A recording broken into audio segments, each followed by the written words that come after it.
It is 6:30, and I would like to please call to order the Special Planning Advisory Committee for Monday, January 29th. We're here at the W.C. O'Neill Arena Complex. We're not in the council chambers, though. We're up here in the dining room. So thank you all for coming. As recording of attendance, I notice that everyone from the committee is here and at the table, as well as Mr. Knopper, Mr. Henderson, and our applicants. Thank you very much. All right, so as we get started, we do recognize that we are on the unceded traditional territory of the Beskotomagati people, and we welcome you tonight to our meeting. For the committee, we have our agenda in front of us. Do I have a mover to accept the agenda? Mr. Cross as a mover, Ms. Harland has seconded. If everyone's ready for the question, if everyone approves of the agenda, please signify by saying aye. Aye. Any opposed? There being none, we'll move forward with that agenda. Thank you very much. We have our next item is declaration of conflict of interest. Is there anyone at the table that has a conflict of interest with tonight's agenda? No, there being none, we will proceed. Thank you very much. So on our agenda tonight, we have one item. We have the St. Mary's First Nations various application for a lobster holding facility. It is PAC number 240101. And at this time, I'll turn it over to Mr. Alex Henderson to take us through his planning report.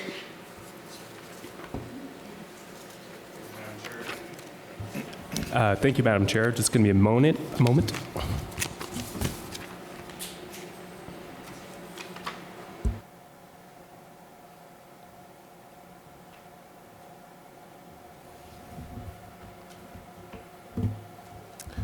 Thank you. So, yeah, this is a variance application. St. Mary's First Nation is the applicant, and they're here tonight. All right, so the background. The applicant is requesting that a lobster holding facility be considered a similar to or compatible with light industrial use, which is a permitted use in the rural zone. The variance was originally considered and approved by the PAC, so the Planning Review and Adjustment Committee of the Southwest New Brunswick Service Commission. That was in October of 2022. That approval, however, was subject to an appeal to the Assessment and Planning Appeal Board of the Province of New Brunswick. Now, the Assessment and Planning Appeal Board referred that application back to PAC. It's now PAC due to changes with territory and local government reform. And they had directions for the notice and for the planning report. So those directions were followed, and this application is being represented tonight to the PAC. Now, the PAC may give consideration to the appeal board's directions, and in doing so, they have a chance to look at the file again, and they can affirm, revoke, or vary the original decision that the PAC made in 2022. The applicant was offered a chance to submit additional information to address concerns raised by the appellants to the Assessment and Planning Appeal Board. So the applicant submitted more detail and how they're addressing issues of noise, odor, discharge, and they revised their site plan to include a buffer that would deal with some of the issues. Staff were tasked with addressing the appeal board's questions in their plan report, and so that's addressed throughout this presentation. Now, further, the details of the development proposal remain largely the same since 2022. So the owner of the subject lot is St. Mary's First Nation, and they're proposing a 7,000 square foot cold water live lobster holding facility consisting of 2 holding tanks with combined capacity for 80,000 pounds of lobster. No on-site processing would occur, and the holding tanks would discharge into the Chamcook Harbor.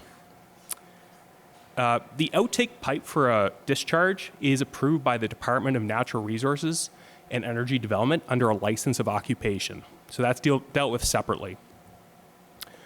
The lobster holding facility itself doesn't trigger an EIA, environmental impact assessment, but it may trigger one if their saltwater well consumption is beyond 7.6 gallons per minute or more than 50 cubic meters a day. Normally, what's applied is sand filters. In this case, they're going to be using sand filters to treat the saltwater discharge coming out of the live lobster holding tanks. The applicant's facility is proposed to have the most activity during lobster season, but will remain largely dormant during the year of the months of August through October. The traffic is projected to consist of 4 to 6 cube vans and 3 to 4 trucks daily with a maximum of 8 employees on site. Odor generated by the waste dead lobsters is proposed to be controlled by storing the waste in sealable 200-liter drums. And once the drum is filled, it's moved into a refrigerated trailer. And when that trailer is full, it's taken to the regional landfill. So the property in question is a vacant shorefront lot. It's directly adjacent to a residential lot to the north. We'll have pictures of this later. And it's also adjacent to a lot to the south encompassing the tip of Chamcook Point. So according to Service New Brunswick, this is assessed as industrial land, unimproved and unserviced. That's the point. That's the land to the south. We'll have pictures of that later as well. The point and all the surrounding lands were historically used for a major but short-lived sardine canning facility built in 1912 called the Canadian Sardine Company. And so there's still remnants of the foundation, but nothing remains to this day, so it's vacant right now. Recently, the subject lot and the surrounding shorelines on Chamcook Harbor have been used for clamming and seaweed harvesting activities. The point is mapped as an access to intertidal areas, and the rural plan encourages access to Chamcook Harbor for both commercial sea harvesting and recreational boating activities. Now, I will note that this property is private, so it's noted as a potential tidal access, but you should check into that before you use it. The subject lot and surrounding area have been zoned for general rural development under the rural zone. The rural zone includes a mixture of uses. It permits residential and non-polluting light industrial uses by right. The light industrial use definition is the closest analog in the rural plan to a lobster holding facility. The reason why there's a need for a similar to or compatible variance is that the rural plan definition for light industrial does not reference handling live species, which can have different land use implications than storing, packaging, shipping inert products that have already prepared materials. The rural plan does not have definitions for fishery uses occurring inside buildings, but outdoor fishery activities in Chamcook Harbor were indeed envisioned by the rural plan. So notice of tonight's meeting and the application were given to property owners within 1 kilometer radius of the subject lot. We also gave more notice time than we're required to provide residents an opportunity to respond. And this is consistent with the appeal board's directions. The PAC has received multiple letters from residents that have expressed objections to this application, including but not limited to loss of residential character, heavy industrial intrusion, safety for considering traffic, poor road conditions, and concern about noise, odor, enforcement, and pollution in general. Staff have consulted with officials and experts at Department of Environment and Local Government regarding the application and potential for pollution and recommendations for environmental conditions. We received a comment from DTI technician, the district engineer and superintendent were unavailable. And they explained that the development would be subject to an access permit because they're proposing to move the access location, and that a setback access permit can be made in the same application. And also they had comment that the driveway needs to be limited to 12 meters wide for the paved portion, and that if the well is within the right-of-way, 10.5 meters from the center line, then they would also require a highway usage and occupancy permit. So that was information which they supplied today on those last points there. So here's a picture, and perhaps some people in the audience can't see this, unfortunately, but this is all from the package which you would have had access to online or in the town office. But this is showing a picture of the subject lot and the area. The nearby residential buildings are marked in pink, so you can see here right to the north, the closest neighbor, and then also to the west. We have pictures as well showing this. just another picture of the subject lot. Here's the notice area. So it goes as far as Minister's Island and across the Chamcook Harbor, and taking in a number of properties in Harkness.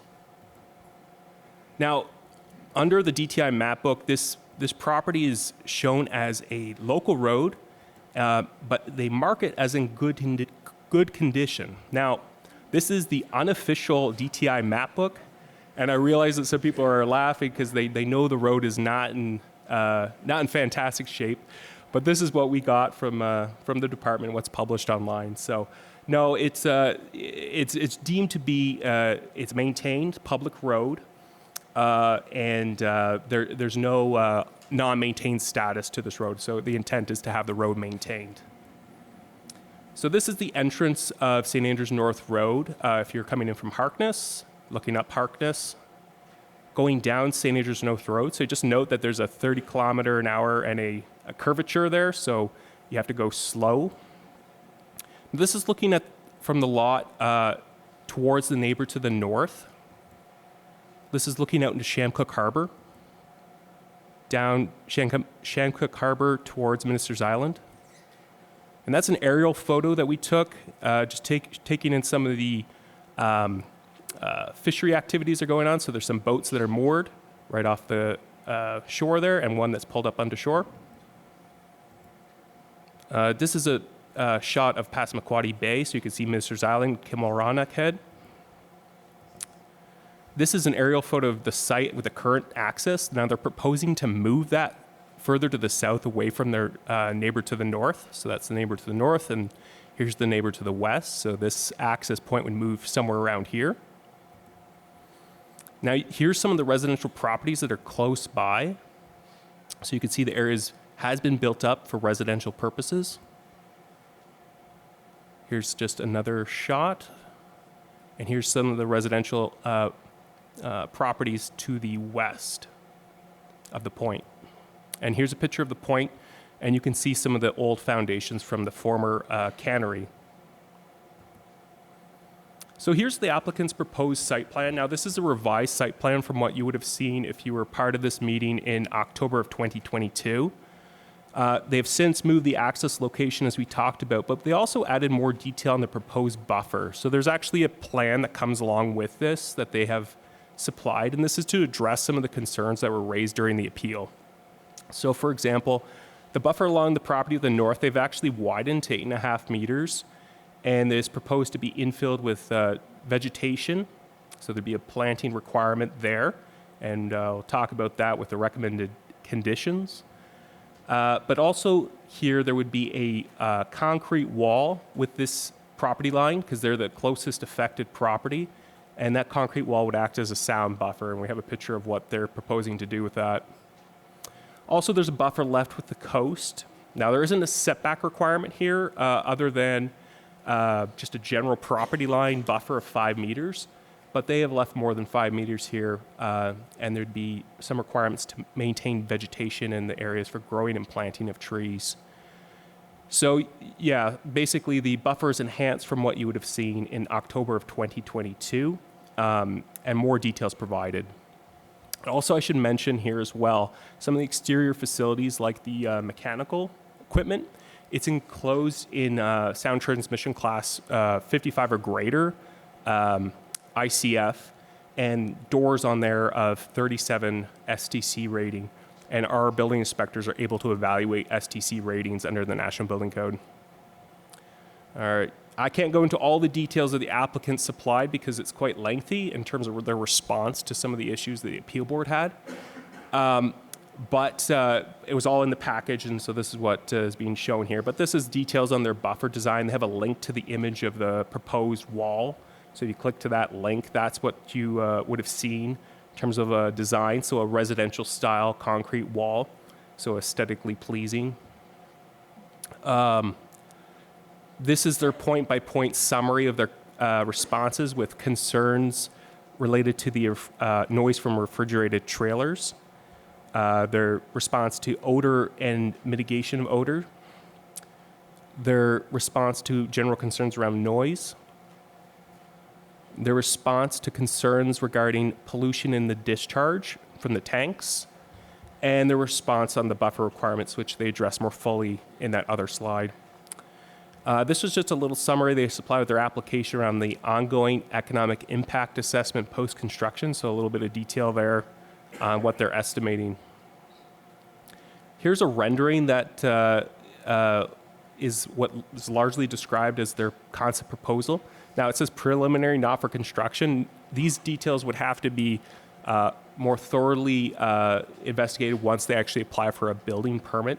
But we would recommend conditions around the aesthetics if this application were approved to make sure that it complies with rural plan objectives. But yeah, you'd have to have a more detailed application for a building permit than this. But this gives you the general concept of how they would have a 7,000 square foot facility with 2 holding tanks and how it would fit on the lot. So this is a fairly typical lobster holding facility. So you can see it's a sloped roof. All right, so let's talk about the objectives of the rural plan. So the objectives of the rural plan are, they're broad, and they're trying to achieve a number of things. So the first one is to preserve the area's rural character and lifestyle. And these ones are just, I'm citing because they're of interest to residents and also to the development in question. So there's more than just this, but these ones are salient. C, to preserve the area's aesthetic beauty for both residents and tourists. F, to improve the water quality of Chamcook Harbor, McCann Cove, Birch Cove, and St. Croix River areas as to encourage fishing, aquaculture, and clam harvesting. K, to encourage the development of non-polluting light industrial uses within the area. So I made a couple notes on here that fishing and non-polluting light industrial uses are encouraged, as well as preserving character, lifestyles, and aesthetic beauty. So these things have to be balanced. Development may be encouraged, but only where conditions are established to ensure the development does not undermine the environment, water quality of Chamcook Harbor, and the area's rural character and lifestyle and aesthetics. So preserving character, lifestyles, aesthetics, this is discretionary to the PAC, and that's why these are necessary subjective decisions. Environment and water quality are protected through accepted pollution control standards. So we can actually cite things which would be required if the development was approved. So the policies of the Chamcook Rural Plan, so I'm going to just talk about 2 of them that are salient and then give a note on each one. So A, residential uses. It's a policy to discourage the intrusion of incompatible uses into established residential areas. And C, industrial uses. It is proposed to only consider light industrial use that is non-polluting and non-harmful to the environment. So my note on this. When I look at the guideline for the development of rural plans, it states a policy is a statement of intent. It is binding on the minister, not individuals, and it guides the framing of any subsequent proposal or zoning provision. So that means when the plan was drafted, it was deemed by the minister that non-polluting, non-harmful light industrial uses may be developed in a compatible manner alongside residential uses, as both are permitted by right in the same zone.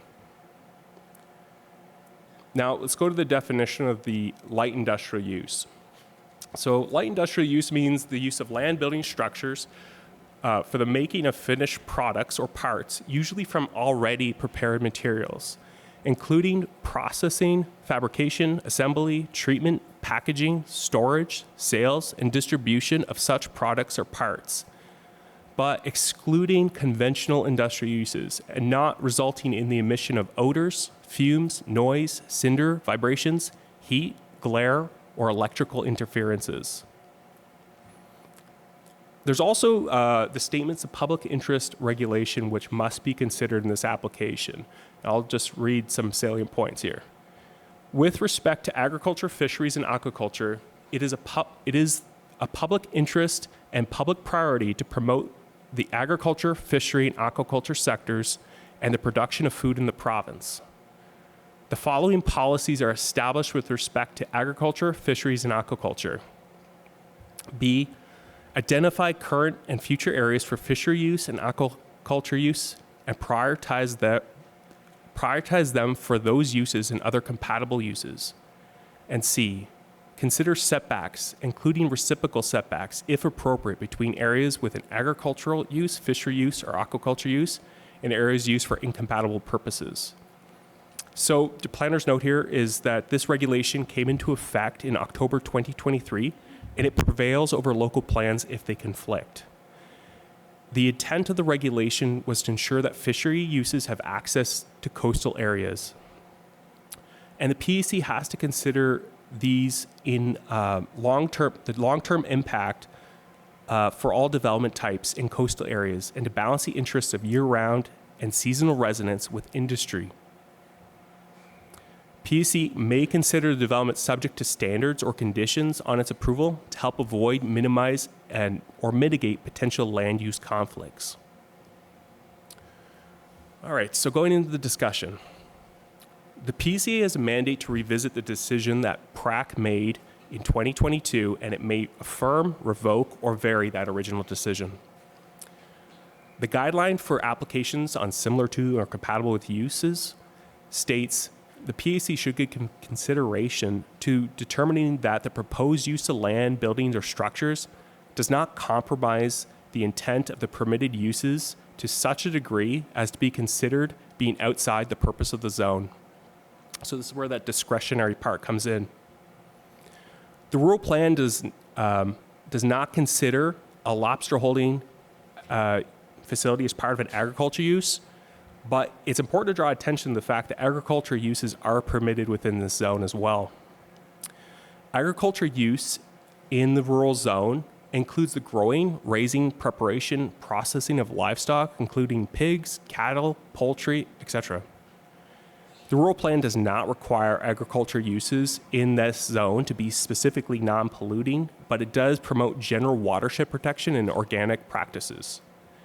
And agriculture use has potential for noise, odor, and other impacts in the rural zone, and the PAC must consider that the general rural resource developments are within the purpose of this zone, which also hosts established residential areas. The purpose of the rural zone, therefore, is not to protect a single-use residential character at the expense of all other reasonable impact rural resource uses. The applicant's proposal for lobster holding, however, does not involve raising and growing or preparing or processing seafood, but rather the warehousing and distribution of living animals, albeit dormant, as products. So it's the opinion of planning staff that the closest analog for a lobster holding facility is still a non-polluting light industrial use. The definition includes packaging, storage, and distribution of products. The proposal is to have live lobsters stored, packaged, and distributed from this facility. The definition clearly excludes heavy industrial uses or conventional industrial uses that commonly result in odors, fumes, noise, cinders, vibration, heat, glare, or electrical interference. Trucking is incidental to light industrial uses, such as warehouses. They're required for the distribution of products using trucks with internal combustion engines. Freight trucks do cause certain noises, vibrations, and fumes. So it is obvious that the intent of the non-polluting clause in this use in the rural plan was not meant to be taken so broadly as to render the permitted use altogether meaningless. PAC may decide that the proposed use, lobster holding facility, generates pollution that rises to the category of heavy industrial, or something else which has a greater impact beyond the purpose of the rural zone. And again, this is where PAC's discretion comes in. If the applicant's proposal involved constructing a facility for the packaging, warehousing, and distributing of inert frozen food products, there would be no requirement for a variance application, and the development application would have to be granted by staff upon compliance with the rural plan, including section 313. And that section is about there being a 5-meter buffer, and that would be non-polluting. Where this is a variance application, PAC has the opportunity to establish additional terms and conditions. The terms and conditions can be reasonable standards in order to balance the interests of year-round and seasonal residents with the fishery industry, and be used to help avoid, minimize, or mitigate potential land use conflicts between these uses. These conditions may include standards for aesthetics, lighting, sound barriers, buffers, and setbacks. So this variance request is made under Section 55(1) of the Community Planning Act, and this is the section that deals with variances to use similar to or sufficiently similar to or compatible with a use permitted in the bylaw for the zone in which the land or building is situated. It is therefore recommended that the PAC, the Town of St. Andrews, approve the variance by considering the lobster holding facility as proposed by St. Mary's First Nation on the subject lot to be similar to or compatible with a light industrial use, a permitted use in the rural zone, and varying the October 2022 PRAC decision by subjecting it to the following terms and conditions. 1. That a copy of the EIA approval or EIA exemption from the Department of Environment and Local Government for the proposed volume of saltwater consumption shall be provided to the development officer prior to building permit issuance. 2. That a copy of the license of occupation from the Department of Natural Resources and Energy Development for the saltwater discharge pipe shall be provided to the development officer prior to building permit issuance. 3. That the arrangement of buildings and structures, mechanical systems, parking, and loading areas be developed in general conformity with the information submitted with the application. 4. That prior to the final building inspection by the building inspector, a 5 to 8 meter wide treed buffer and residential style 3 meter tall concrete wall with a sound transmission class rating of 37 or greater be installed and completed according to the buffer design and site plan submitted with the variance application. 5. That other than the access points or the buffers referred to in the previous condition, a 5 meter naturally vegetated buffer is developed along other property lines and along the top of the bank, and that this buffer area be preserved for the planting, growth, and maintenance of trees. 6. That prior to the final building inspection, the facility's exterior mechanical equipment be enclosed in solid structures with an SDC of 55 or greater, with access doors of SDC of 37 or greater to the satisfaction of the building inspector. 7. That no heavy industrial uses or other industrial processing of fish, aquaculture, or slaughter of live species may occur on the subject lot without a zoning bylaw amendment approved by the Council of the Town of St. Andrews. 8. That prior to the final building inspection, the facility's exterior siding be clad with either traditional building materials, such as cedar shakes, wooden facsimiles, masonry, or be clad with metal material painted with a bright primary color. 9.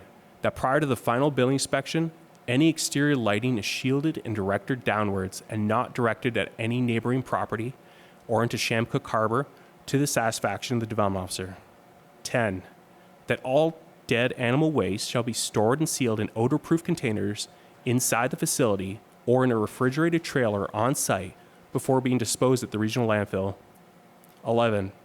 That no loading or offloading of lobsters, equipment, or other products shall occur between the hours of 8 p.m. to 7 a.m. 12. That all of the requirements of the Chamcook Planning Area Rural Plan and all environmental, provincial, and federal acts or regulations are complied with. That concludes my report. Thank you. Thank you very much, Mr. Henderson. Over to the committee if we have any questions on the planning report.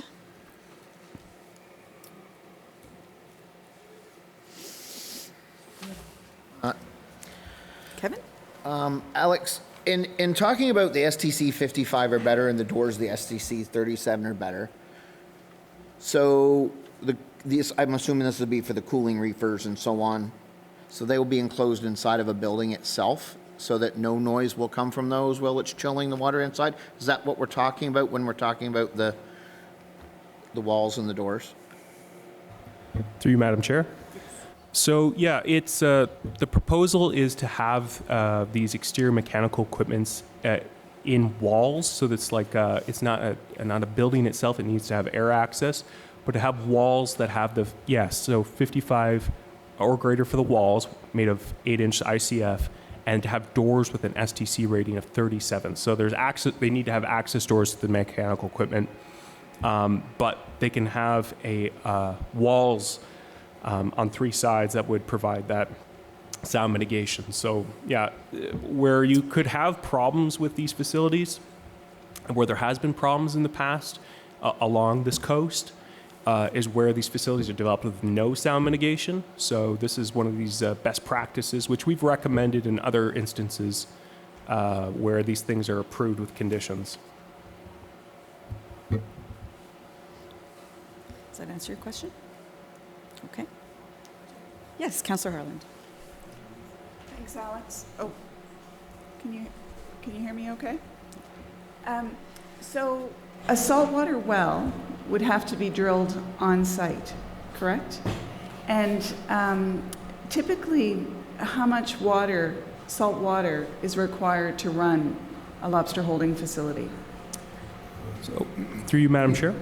So there's a couple ways these types of facilities can operate. So one would be to do an intake pipe as well as the outtake pipe. Both would require approval through the Department of Natural Resources and Energy Development. What the applicant has proposed is to do a saltwater well, but there would still be investigations required in order to determine the volumes that they could get. And so that's one of the aspects of the proposal, I believe, that would be best answered by the applicant in terms of what they're proposing to do. Now, it's not, saltwater well itself is not something which is subject to a building permit or not necessarily regulated by the Chamcook Area Rural Plan Regulation. So they'd be subject to other acts, specifically environmental impact assessment regulation. So that's something which we either need to see the EIA or we need to see that they're exempted from an EIA. And I would leave it to the other department to answer the specifics about where and how much and how it's going to be addressed. But there is licensing regimes for both an intake pipe or a well with that level of consumption, but both are which are approved by a higher level of government with the Department of Environment, Local Government, or also the Department of Natural Resources and Energy Development. Wait, can I have a follow-up? Yes. So just in looking at some of the other lobster holding facilities and what they've talked about in terms of the water that's required, the salt water, I mean, it's for 100,000 lobsters, it's like half an Olympic swimming pool. That's a lot of water that would be drawn, salt water that would be drawn from the area. Is there a chance that that could affect the wells in the area? Yeah, and so that's why it'd be subject to an EIA, because what you don't want to have a situation where the draw is above that threshold, and then it could affect neighboring wells, in which case that would be something which the EIA would have to either approve or deny if they couldn't meet certain requirements around the EIA. So again, that would be something which, if they did have that level of draw, they're going to have to deal with the Department of Environment and Local Government around that in particular.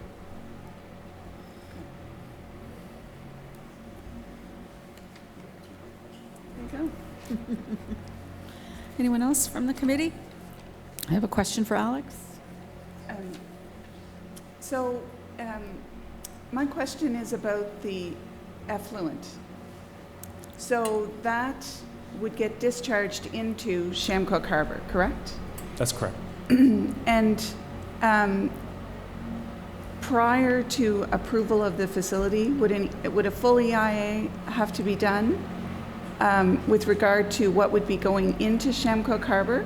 The concern I have is that there's a very active clam bed just down from this property. And Chamcook Harbor doesn't have a lot of, it doesn't flush out like it's, like it does on the other side of the bay, in Bayside. So what are the concerns regarding the effluent going into Chamcook Harbor?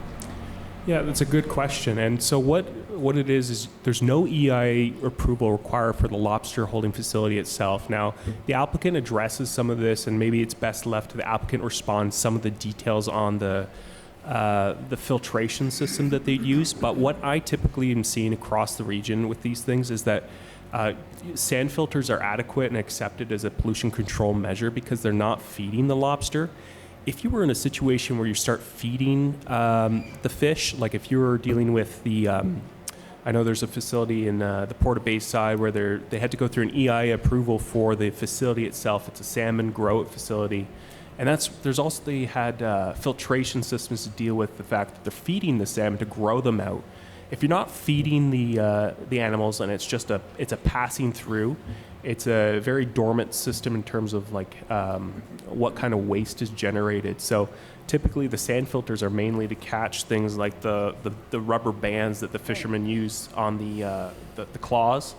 If they come off in the tanks, they don't want that going out into the bay. So sand filter is adequate to treat that and to prevent that kind of thing going into the bay. So you're not seeing EI approvals on the lobster holding facilities themselves because it's considered a cleaner discharge than what you'd have if it was an aquaculture facility growing animals.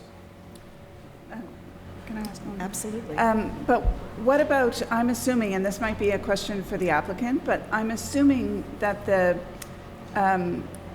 the holding tanks would have to be cleaned.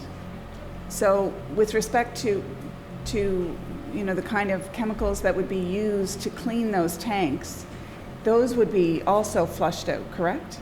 Yeah, and you'd best ask the applicant in terms of how they would deal with that and where that kind of cleaning solution, what kind of, I don't have details on that. So if that's disposed of through their septic system or I'm not sure, but that is a good question to ask the applicant. Thanks.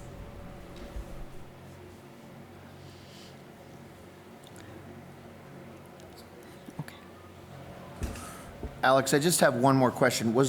And I know we had a lot of reading here, but was there ever a traffic study done by DOT about the increase in traffic on the road, vehicles and so on? Like it's a question, right? It's part of the process, right? Yeah, no, there hasn't been a traffic study that's been raised to my attention. Now, we have seen these types of applications be subject to traffic study. There was just one done in Back Bay, and the PAC was the authority having jurisdiction there, and they asked for a traffic study to be done. Now, it's not something I would recommend because it's not something in the purview of the local government's control when it comes to road control by DTI. Now, again, you go back to this, it's listed as a publicly maintained road. They have every intent to maintain it. It isn't, as you know, it's not currently in the best condition, but that's its current condition. So they would have to look at their approval with DTI, and that's going to be something that's going to be on the applicant to obtain an approval with them to access on a different driveway with a different culvert. So DTI still has the power to also set weight restrictions as well. So if there isn't adequate access to the site due to the condition of the road, they're able to set weight restrictions. So it's something which, again, as much as we would like to deal with issues around traffic, there's very limited. It might be good information for you to see, but again, when it comes to setting conditions, you can't say to DTI to do this or that or so, because they're completely independent from the local government and from this planning process. So we are looking at the zoning particularly and the rural plan and the issues with the law and the development itself. So traffic study may be something you want to see, but again, I don't necessarily recommend it because once you get it, there's not much you can do with that information. Yeah, then what? Yeah.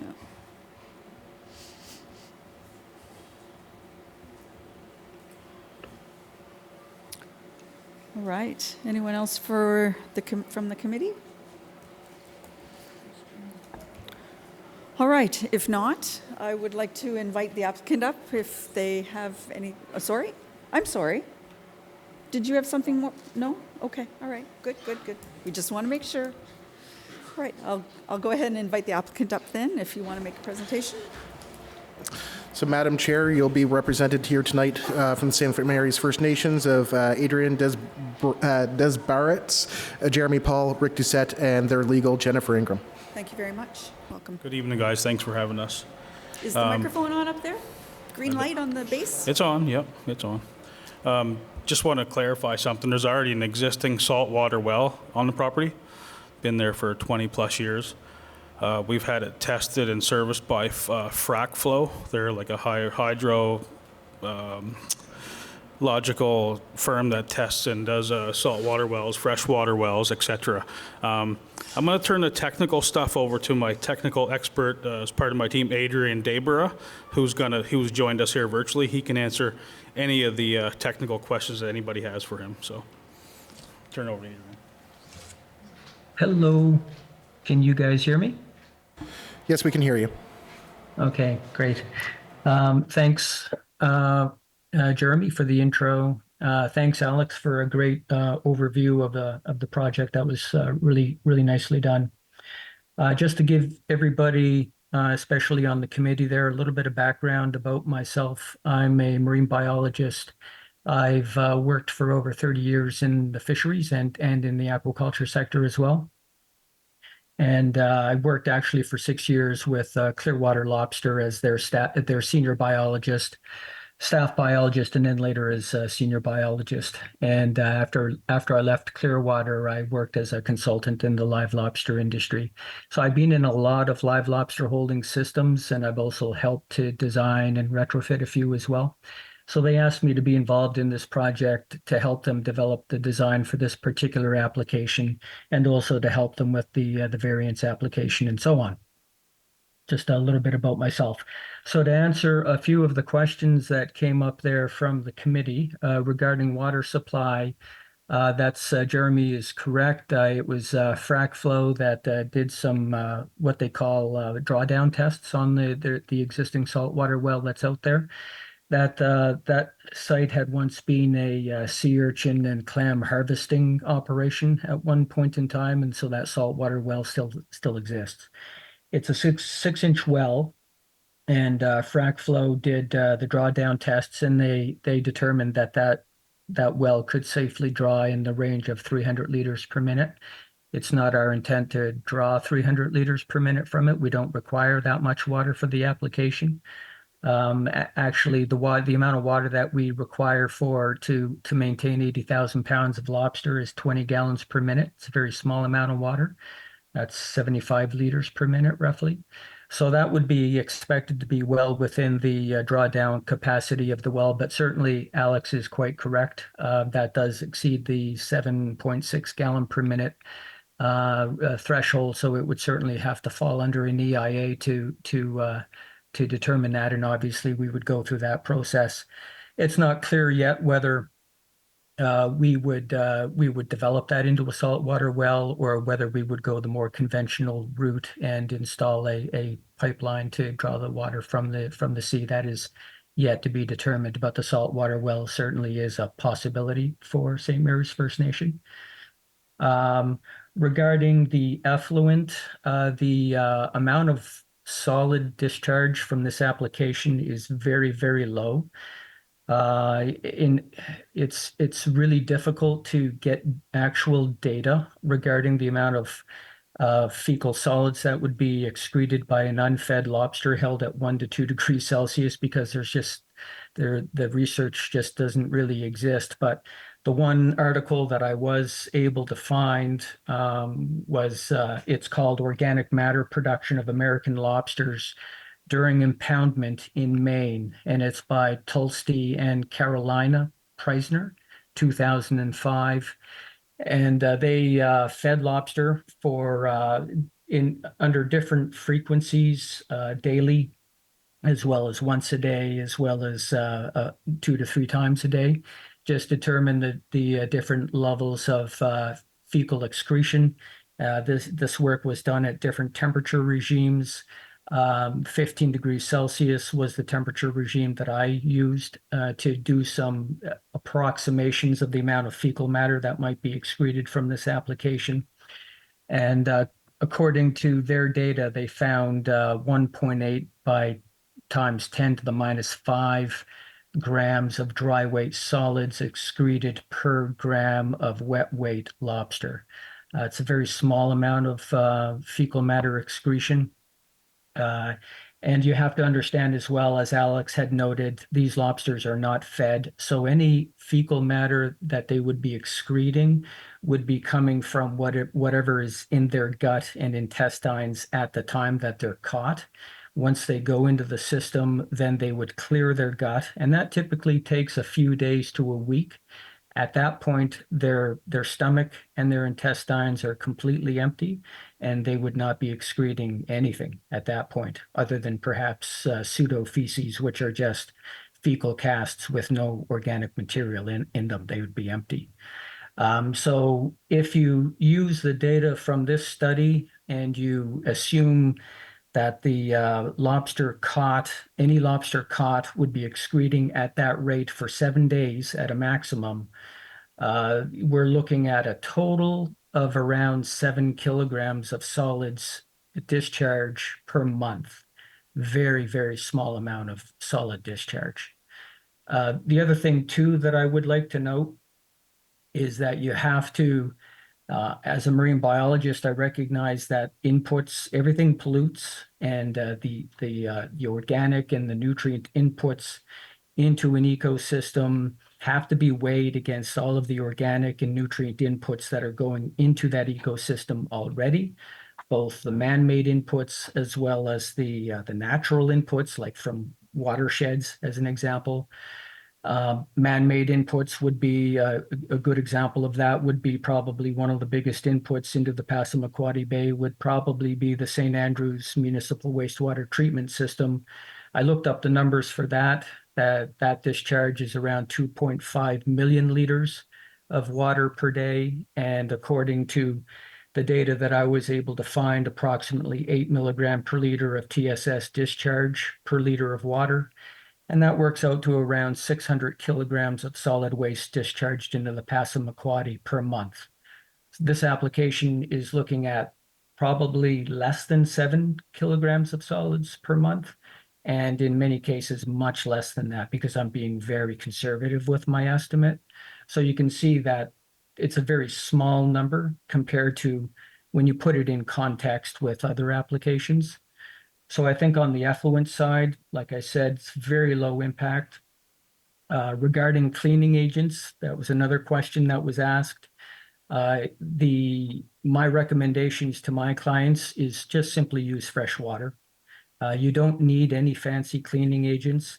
These are very low, they're low biological load systems. You don't have to worry about bacteria. You don't have to worry about protozoans and that kind of stuff, providing that you're keeping the system clean.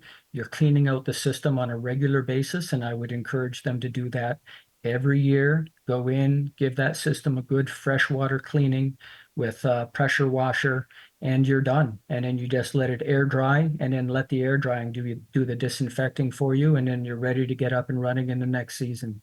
So that would be the recommendation that I would provide to St. Mary's. Just use fresh water and air drying. That's it for me.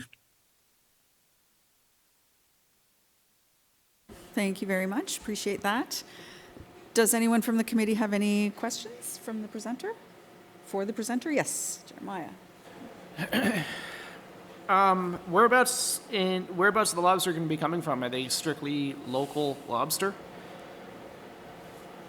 Yeah, they're local lobster. I'm glad you asked that question. Actually, there's 7 boats, and 3 of those boats would actually be fishing in the Passamaquoddy Bay. So some of those lobster are coming from the Passamaquoddy Bay, and they're putting their feces back into the Passamaquoddy Bay.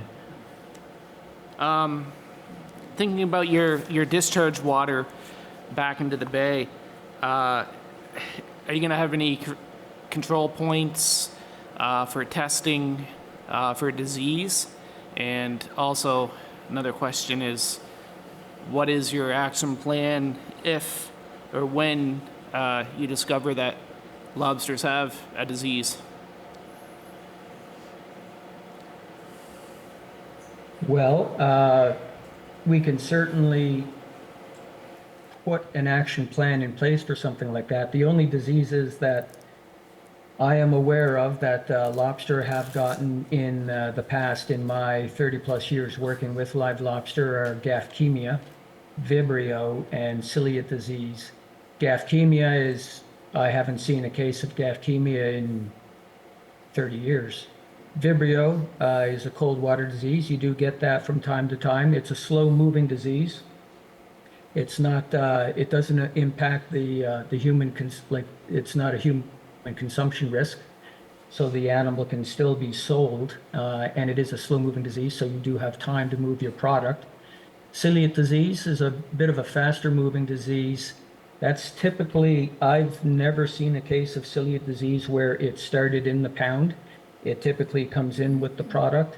What I encourage my clients to do is you always do disease screening on your product coming in.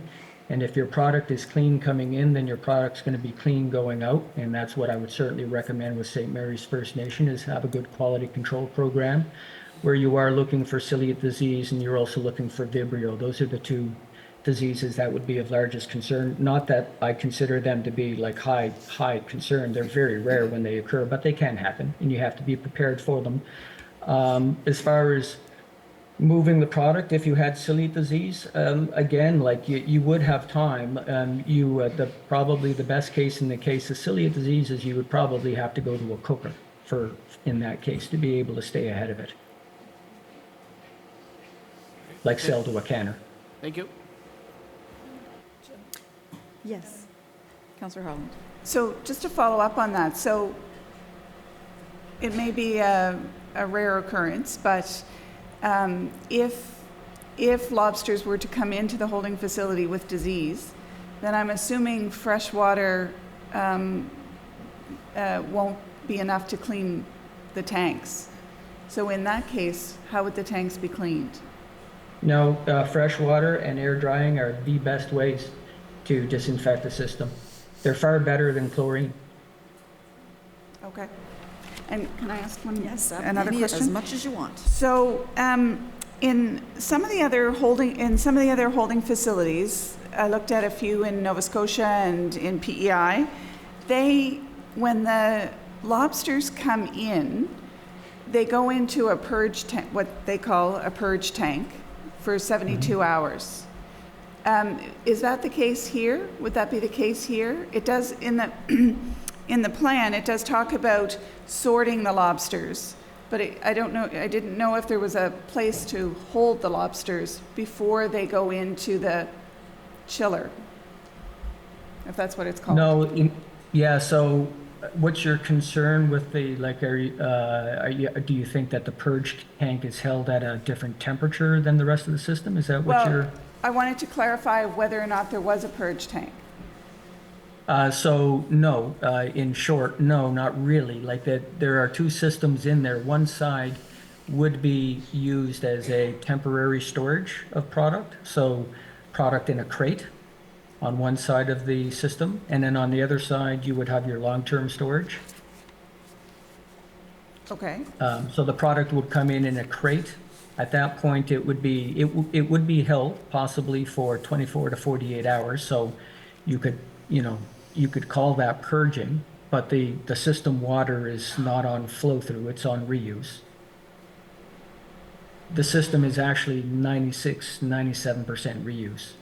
You have 1,600 gallons a minute going around in a circle and 20 gallons per minute coming in fresh water, fresh seawater, that is. Okay. So you talked about the bringing the lobsters in from 7 boats that are fishing in the Passamaquoddy Bay. Are they all from LFA 38 or 37? Better question for you, Jeremy. It's all LFA 36. 36. Local area here. The local area, okay. So in terms of one of the conditions that the planners are recommending for this variance application is that nothing gets offloaded before 7 in the morning, and it stops by 8 o'clock at night. Would that be a problem? How would that work? Because I know lobster fishermen's usually... Well, in the beginning, we proposed that we would only go from 8 p.m. till 8 a.m. to limit interaction with the school bus, mailman, etc. But we'll abide by any conditions we have to make it work. Madam Chair, if there's any response, can you please come up to the podium so everyone on Zoom can hear you as well? If you could please repeat that, I would appreciate it. Thank you. Apologies. So we have 7 lobster boats, 3 of which fish right in Passamaquoddy Bay. All 7 are within LFA 36. What was the question, committee So member? I was just concerned about the timing. So the Oh, planners yes. are recommending 7 a.m. to 8 p.m. Yes, originally we had proposed, before any decision was made in October of 2022, that we would only truck after hours from 8 p.m. till, I think it was 8 to 8 or 7 to 7, to avoid conflict with school buses, mailman, any sort of services. But if the recommendation is to do the opposite, then we'll work with that. So. Okay. And so when the lobsters come in to the facility, they may be held in the, I'm just trying to get a sense of how this would work. So they may be held in these crates. Correct. And then sorted and graded. I think that's what the Yeah, in proposal. appropriate sizes or, Right. And then they are put into the chillers or the facility. into the tanks, Trays. holding The tanks, tanks. to the holding Segregated tanks. trays. And how many people would be working during that period of time to get all of that done? Depends on the season, but it could be 4 to 5 people, it could be 6 or 8 people Okay. in the facility. On a slow time, it could be 2 people in the facility. Just depends. And then how long would the lobsters be held in the facility before they are then trucked to market? Could be daily, could be weekly, could be up to a month after the season, depending on the price and the demand.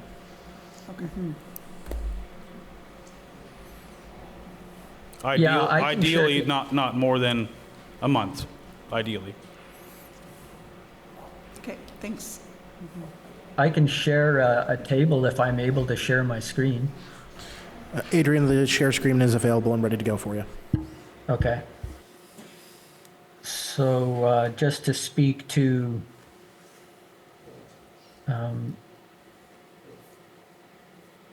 what Jeremy was talking about with respect to, sorry, I'm being clumsy here. Share that. Can you guys see that okay? Yes, we can. Thank you. Okay, yeah, so just speaking a little bit more to the sort of like how long the product would be held for.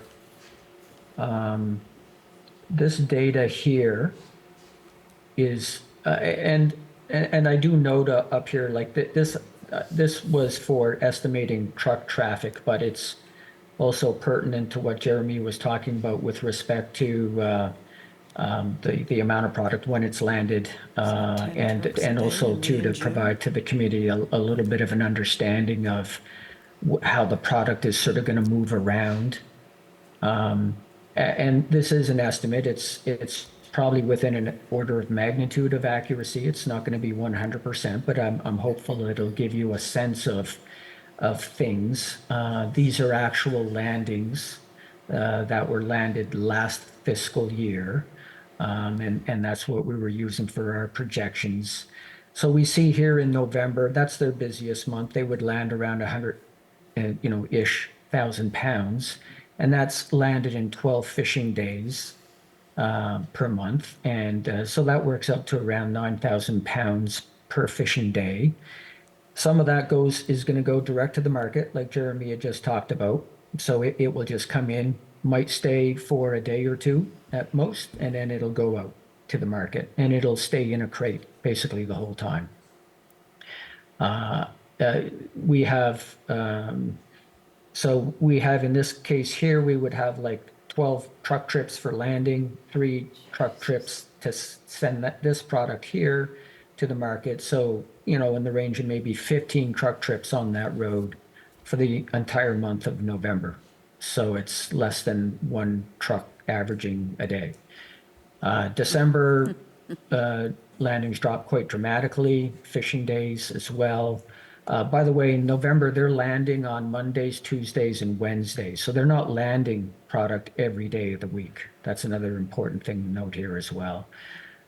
So, I could see this operation having landing days when they're landing product and there's a truck moving up the road to bring product from their boats to their facility. And then a different day, like landing would be on Monday, Tuesday, and Wednesday, and then on Thursday and Friday, I could see them shipping this product, out to out to local markets and such. So again, that truck traffic is going to kind of be spread out over. It's not all going to be happening all on one day, kind of thing. So in this particular case here, landings per day drop quite substantially. We've got more product going to market. Like roughly 6 days for landing, 1 day to the market, 7 truck traffic days roughly for December. January, and this is what Jeremy was talking to. We're not really shipping anything anywhere, just holding it. And in this particular case, you're holding it because you're waiting for the prices to obviously improve. And then, so now February, some product is moving out of the pound. And so there's some more truck activity. In March, there's some more product moving out of the pound. So there's some truck activity related to that. And then so on and so forth. April, again, it starts to pick up. May, June, and July, and then we're moving that product out that we've collected through April to July. It's going out to the market. So as Jeremy had alluded to, we're looking at 1 to 2 months of holding time, roughly.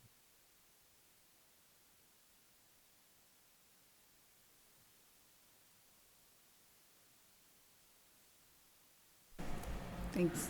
I have one more question for the applicant. And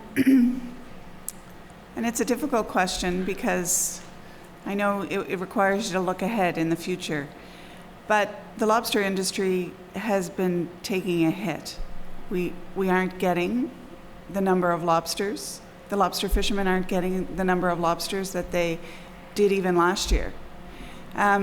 So if that decline, and the lobsters seem to be moving north and outside of this area, so what happens if that continues? What would be the decommissioning plan for this facility if you weren't able to get the kind of lobsters, the number of lobsters that you needed?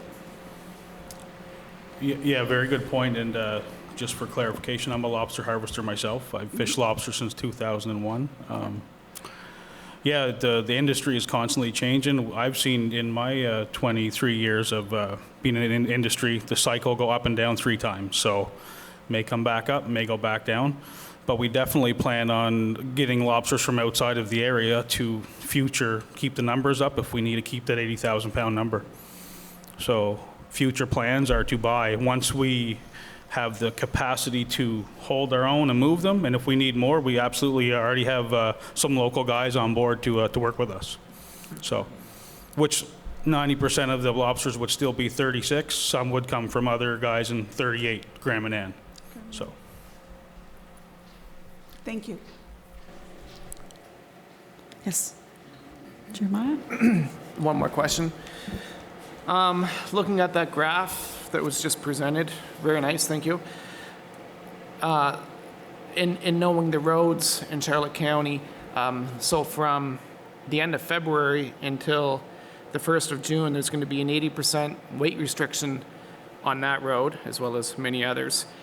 So that, are you saying even though March you're going to move around 24,000 pounds of lobster, you're going to have twice as many, 3 times or 4 times as many trucks to be able to move that product?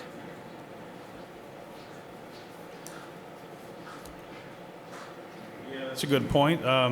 More loads, lighter loads, I guess. We don't really have any intention on having tractor trailers down there. I don't know how that got looped into our synopsis here, but it's going to be mostly cube trucks, straight trucks. There won't be tractor trailers heading down the St. Andrews North Road. So no tractor trailers? We don't really have any need for it. Really. Okay. They're all going to be van style? That's the idea. I mean, the road's only so wide, like. Yeah. Okay, thank you.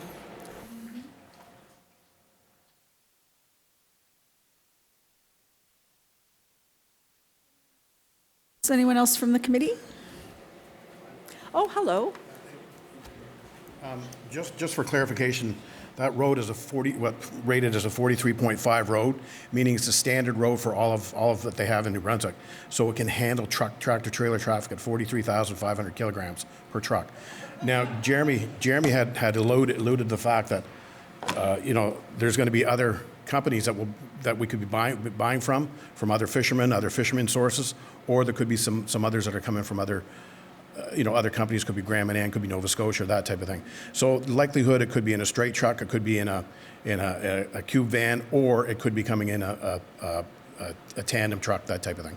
So, okay. Thank you.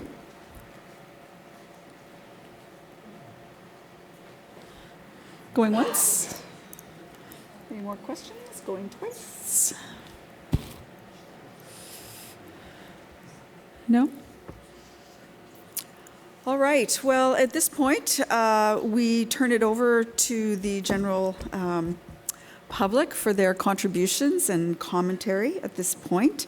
I think it should come as no surprise that there's quite a bit of interest in people presenting tonight, which is fantastic. I just ask that you please keep your presentations to 10 minutes or less. You will get a fair warning if you approach that 10-minute mark. But once that 10-minute mark comes up, you will be asked to please relinquish the mic. So if you would be so kind as to formulate your comments accordingly. Mr. Knopper, did you want to call the first? I would like to ask Brenda and Ken Waywood to please come to the podium. I've got a PowerPoint presentation for you. We live at 31 St. Andrews North Road, which is the lot outlined in red here. We built our house in 1989. If you could go to the next slide, please. This is an aerial picture of shortly after we built our house, showing that there are in fact no other residences around us at this date. I have included the fact that our house has a footprint of approximately 1,800 square feet on a lot that's 1.6 acres inside. So for reference, the proponent is planning to put a building roughly 3 times that size, 7,000 square feet, on a lot that's 2/3 of the size of our lot. Next slide, please. This building here at the very bottom was on the applicant's property. It was demolished in around 2010, had various uses prior to its demolition, including a residence. Go to the next slide, please. I served on the Chamcook LSD for several terms during the 34 years that we've lived in Chamcook, and I was on the committee during the preparation of the rural plan, which was enacted in 2012 prior to the guidelines that Mr. Henderson mentioned that was enacted in 2017. And the quotes I use on these slides are from the rural plan and do discuss residential areas. I contend that our neighborhood is residential. We have clam digging, rockweed harvesting, scallop dragging, and lobster fishing in Chamcook Harbor. These are seasonal activities and do not interfere with the residential use of the area. The point is used during spring and fall for boat launching and sporadically for aquaculture-related boat repair and launching. Next slide, please. In the rural plan, it states that a building should be compatible, blends with, or conforms to the surrounding environment. I contend that a 7,000 square foot building is not compatible with the buildings around us. and especially, as the planner suggested, that it be painted in a bright primary color. I'm not sure why that was there, but over the years, we now have neighbors on both sides of our lot, and the picture I showed you at the beginning has residences throughout the area now. The next slide, please. Buffering. The buffer zones that have been indicated in the plan are, I have a problem with the plan, your site plan, and you've included the L&B industrial site plan. The lot lines on those site plans do not agree. So my question is, where are the lot lines for these properties? To me, the bearings are different. There's two different sets of bearings depending on which lot you look at, and there are discrepancies in the lengths of those lot lines as indicated. Buffer areas are drawn and listed as trees, but they're not treed at this point in time. The area was cleared and there are bushes on the lot.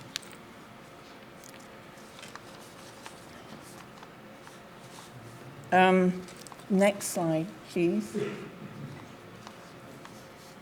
Given that the buffer areas are required, have these been included to ensure that the applicant is not using more than 35% of the lot, which is a requirement in the rural plan, that not be done? Next, please. This is the surrounding area, and as I say here, there are at least 5 home-based businesses in the area. None of these have a 7,000 square foot building. I just don't think that's a 7,000 square foot building is compatible with the surrounding area. And there will be loss of property values if this plan goes ahead. Last slide, please. Earlier, the town stated that they were going to be consolidating zoning for all wards, which will mean the Chamcook rural plan will no longer be in effect.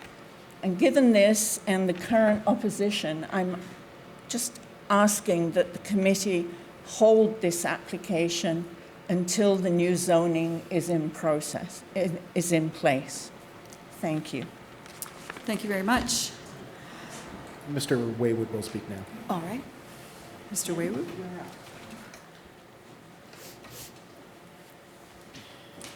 Thank you, Madam Chair, Committee, Welcome. Welcome. ladies and gentlemen. Most of the presentations that you're going to hear tonight are going to talk about the negative impacts that this proposal would have on the residents in this area. I'd like to address why this proposal would be bad for St. Andrews. And I'll start by saying that there's overwhelming opposition to this proposal by the St. Andrews residents in this area. Lately, and you can see by just the makeup of the crowd tonight, that this concern and opposition goes further than just our area. And I would maintain that if there was a business proposal on Water Street that had this much opposition, it'd be a no-brainer for the town. It would be dead in the water. And the point here is that I think it would be bad for St. Andrews to approve this facility and disregard the concerns and the wishes of its residents. But it's going to be much more than this. If I could have the first slide. Oh, I guess it's there already. This is going to be a major headache for St. Andrews. There's 12 conditions that Alex went through regarding restrictions on the operation or setup of this facility. He's also mentioned that the PAC can have additional terms and conditions added And probably after tonight, you're going to want at least 6 or 8 more of them. Now, failure to comply with any of these conditions is going to result in complaints. The town is going to have to determine if they have merit, and if they do, they're going to have to present corrective measures that have to be done by the operators. And they'll monitor compliance, and if there is non-compliance and this continues, they might have to consider the headaches and cost of legal action. Can I have the next slide, please? So, let's be clear, this is going to be a long-term policing commitment. There could be changes in ownership, new owners, new problems, new headaches. This facility will deteriorate with time. I know this because I worked in facilities like this my whole career as a scientist at the biological station. Not one of the labs, the wet labs that I did my research in, exists today. They were all taken down because they deteriorated to the point where they were unsafe, or it was costing too much to maintain or fix them. And we were a research facility. We didn't have the added concerns about making a profit, the fishery going up and down, or even changes in regulations. Mr. Waywood, 1 more minute. Right here. I'm sorry, did I 1 use- more minute. You're 10 minutes. Yes, well, we're going to try to get there. So there's minimal economic benefit to St. Andrews. That's going to be another presentation is going to go into that. Certainly, the residential development of the area will be halted, and that will decrease, or at least not increase the tax base.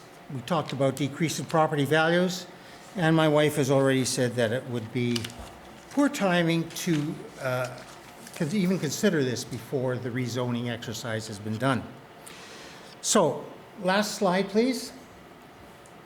Alternative plan for the area. Well, the best thing that could happen is to let residential development continue as it has. This will increase the tax base with no headaches to St. Andrews. It will not disregard the concerns and wishes of the people in this area.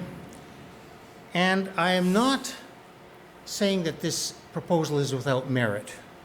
What I'm saying is we're trying to put a square peg in a round hole. This is just the wrong place for it. And I hope consideration would be given to the industrial park or some other area that wouldn't impact negatively on the residents of St. Andrews. Thank you, Madam Chair. Thank you very much.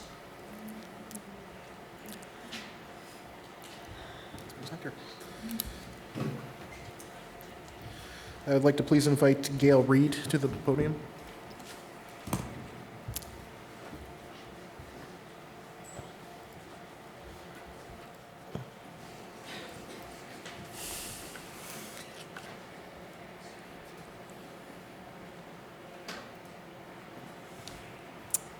Hi, my name is Gail Reed, and I live at 39 St. Andrews North Road, which is the property directly adjacent to the property we're here to discuss this evening to the north.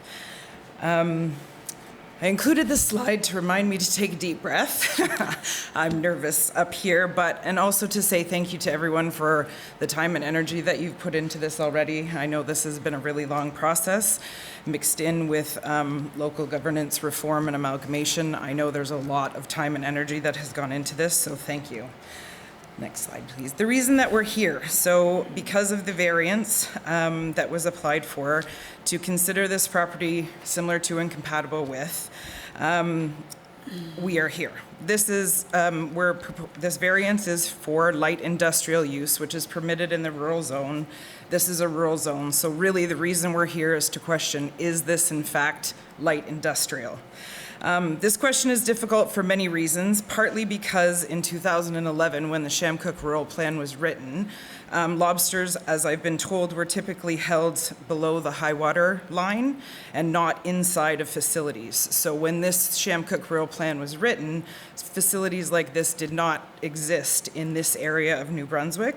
So what is being proposed here, we're trying to find a place to make it fit. We're trying to find a place in the Chamcook Rural Plan to make it fit. So we're talking about live species. This is why it doesn't just fit in the industrial zone without requiring a variance, to my understanding. The live species have different land use implications than what inert products would have. And although fisheries do occur in Chamcook Harbor, I would say that they are minimal in time and equipment, seasonal, and transitory. There's no building or altered traffic patterns that occur because of the fisheries activities that do occur there.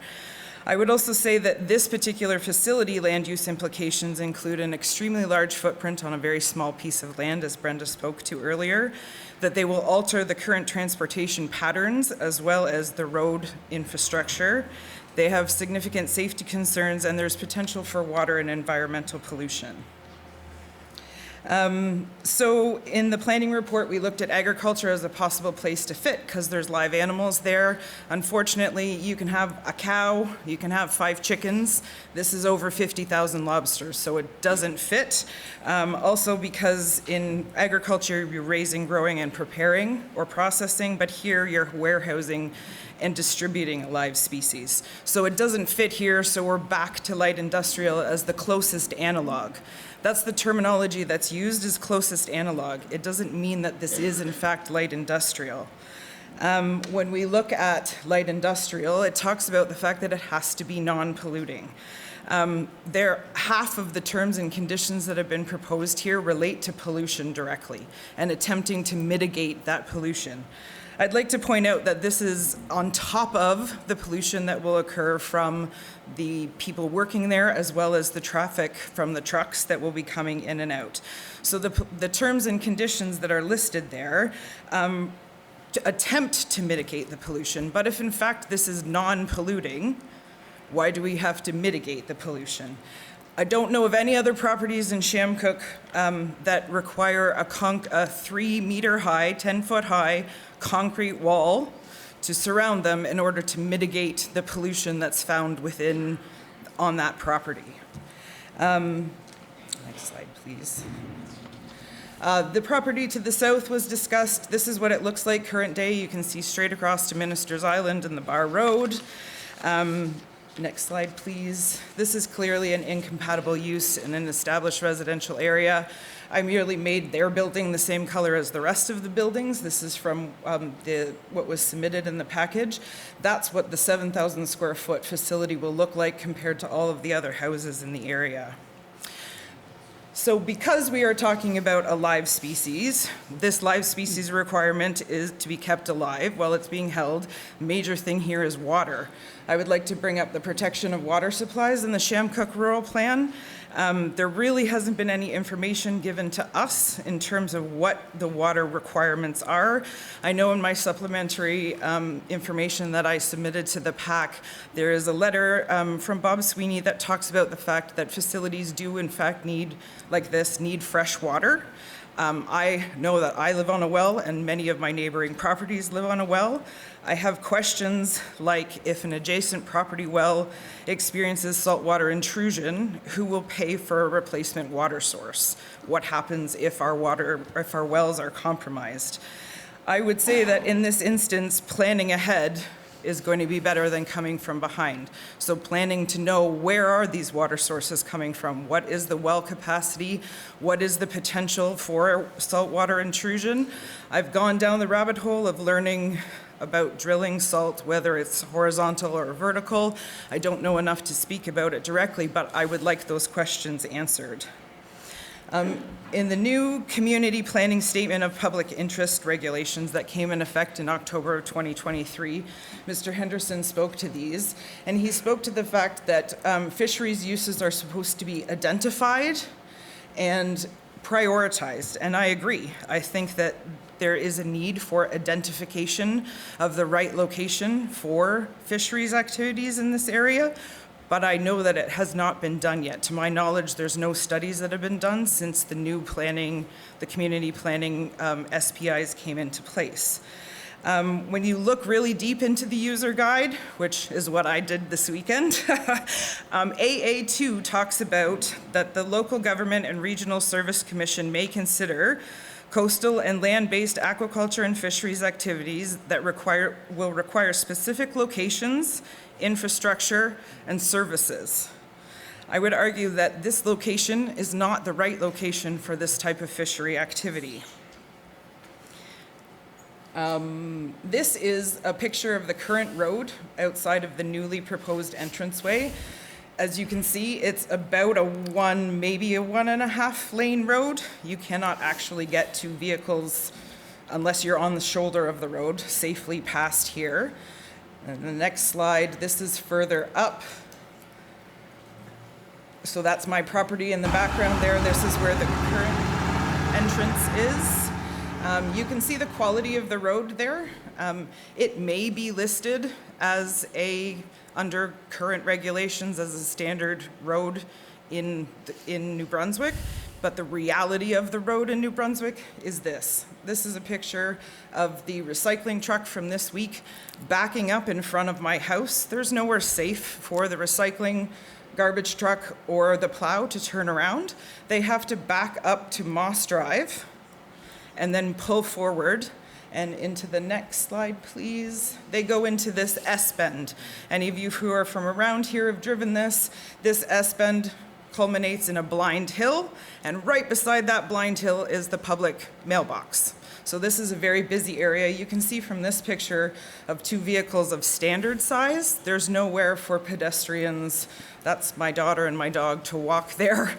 I hate to imagine what would happen should that recycling truck, garbage truck, or plow, as it's reversing, meet with one of these larger vehicles that are coming down the road. Again, it's better to plan ahead than to try to play catch up from behind. I think this new planning SPIs help us with guidance on how we should go forward with planning in this area, identifying where things are needed, and then planning for them to be there. This particular case is what I would consider rezoning by variance. So we're asking for a variance for something that is actually rezoning. This doesn't fit anywhere because it didn't exist when the plan was written. We have now been given these SPIs to give us guidance how to go forward with amalgamation and how to use our planning to make things fit where they should. This is a picture of the property. There is no 8.5 meter existing tree cover.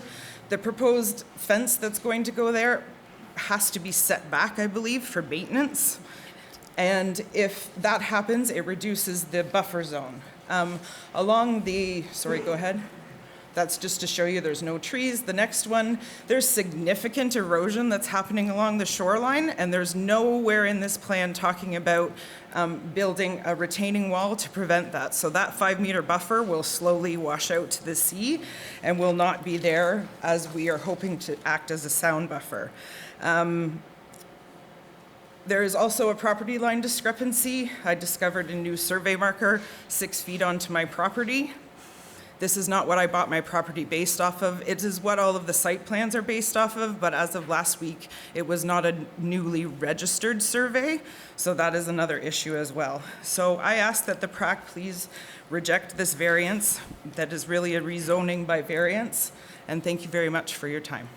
Thank you very much.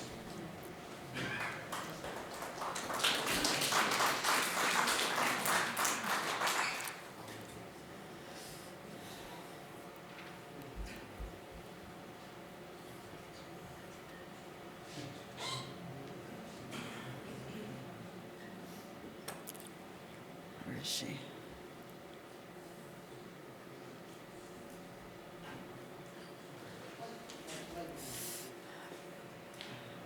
Sorry about that, I couldn't hear you.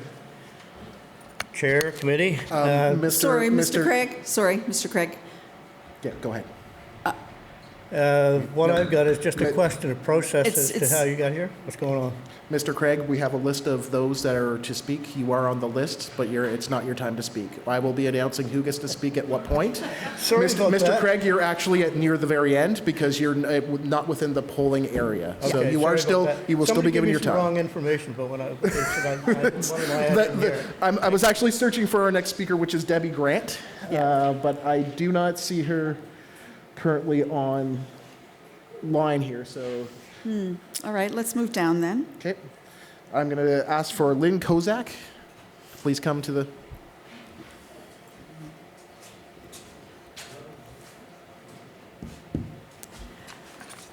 Thank you for the opportunity to speak. The St. Andrews North Road area is clearly a residential area, first established, excuse me, more than 30 years ago.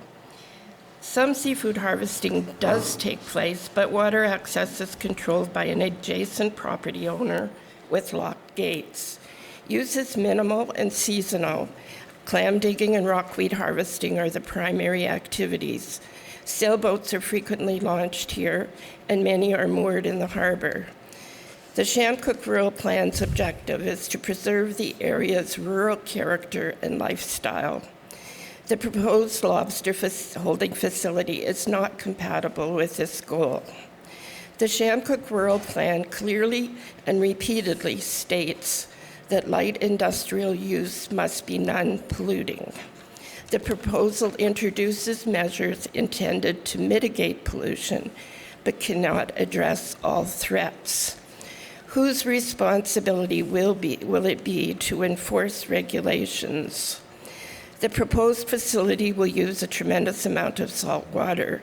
What studies have been undertaken to guarantee that there will be no saltwater intrusion in neighboring wells? Is there potential for the effluent to have an impact on Chamcook Harbor? Will the area be closed more frequently, impacting clam diggers? Increased traffic in this area is a serious concern for all residents of St. Andrews North Road as well as the Harkness Road. These are both very narrow roads with deteriorating shoulders and already poor road conditions. I have comments that I'd like to pass on from a transportation engineer who is very familiar with the area. As background, St. Andrews North Road is currently a provincially owned and maintained rural public roadway. While the exact age of construction of the roadway is not known, there has been a roadway in this location for many decades. Over the past 30 years, the roadway has primarily served as a residential roadway, enabling public access to several year-round and seasonal residences. The traffic on the roadway is normally limited to local traffic and pedestrian usage, with the exception of occasional light commercial usage, clam digging and rockweed harvesting primarily. When reviewing the existing conditions of St. Andrews North Road to the proposed development, the following concerns were identified. The existing roadway is quite narrow and currently challenging in spots for two-way opposing traffic to move adjacent to each other without reducing speeds and moving towards the shoulder. With the nature and mix of vehicles that currently use St. Andrews North Road, the introduction of larger trucks and increased traffic volumes is not consistent with driver experiences or expectations for the classification of the roadway. St. Andrews North Road and even the Harkness Road is in poor condition, with the chip seal pavement structure exhibiting extensive alligator cracking and fatigue failure. Its current condition would not adequately support increased weight of truck traffic or the projected 3 to 4 trucks daily, assumed to be transport trucks based on the site plan provided in the background documents, without further causing roadway damage and need for both short-term and long-term repair and maintenance. St. Andrews North Road is currently a dead-end road without a cul-de-sac or adequate space for vehicles to turn around.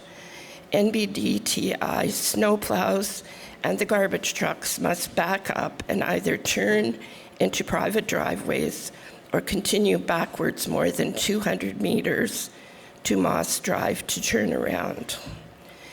While the proposed development will permit larger vehicles to turn around on private property, there should be improvements made to enable proper space to turn around and eliminate the need for vehicles to back up to St. Andrews North Road. The portion of St. Andrews North Road near the property under discussion is narrower in cross-section, meaning width, than other sections of the roadway and is quite narrow for the provision of continuous two-way traffic. The gravel shoulders have long since been overgrown with vegetation and would not necessarily provide adequate space for vehicles to pull over to avoid oncoming vehicles along this narrow roadway. The narrowness of the roadway in this portion of St. Andrews North Road presents a potential safety concern for motorists when there are two opposing vehicles on the roadway. Will there be parking restrictions on St. Andrews North Road to help to minimize the concerns noted? The horizontal alignment of St. Andrews North Road has two very tight horizontal curves with approximate radii of 42 meters and 52 meters. Transport trucks coming and going from the proposed development will be challenged to make the turns without off-tracking into the adjacent lane. This is also compounded by the extensive vegetation that is currently present on the inside of each of these tight horizontal curves, as the vegetative growth obstructs and compromises drivers' stopping, sight distance, and decision sight distance. With the residential nature of the existing development and current use of the roadways by pedestrians, the increased traffic volumes and introduction of heavy vehicles introduces potential safety concerns for all users. It is recommended that further review and consideration of transportation and traffic operations relative to the existing roadway and public safety be considered when reviewing the application. And just a few more comments. I also understand, and according to information the town had provided previously, that there are no plans for either of those roads to be upgraded in the near future. The Chamcook Rural Plan advocates liaison and collaboration of groups, organizations, and communities in the area. There has been no discussion of any sort. The Community Planning Act states, one, variances from a zoning bylaw or subdivision bylaw. A variance is typically a minor variation from the set of rules a local government applies to land use and planning development. And similar to and compatible with, the goal is to ensure that development occurs in an appropriate place, and the objective to allow for the reasonable adjustment to zoning provisions where it is considered desirable for the development of land, building, and structures. And in the Statement of Public Interest Regulations, it states, following policies are established with respect to settlement patterns.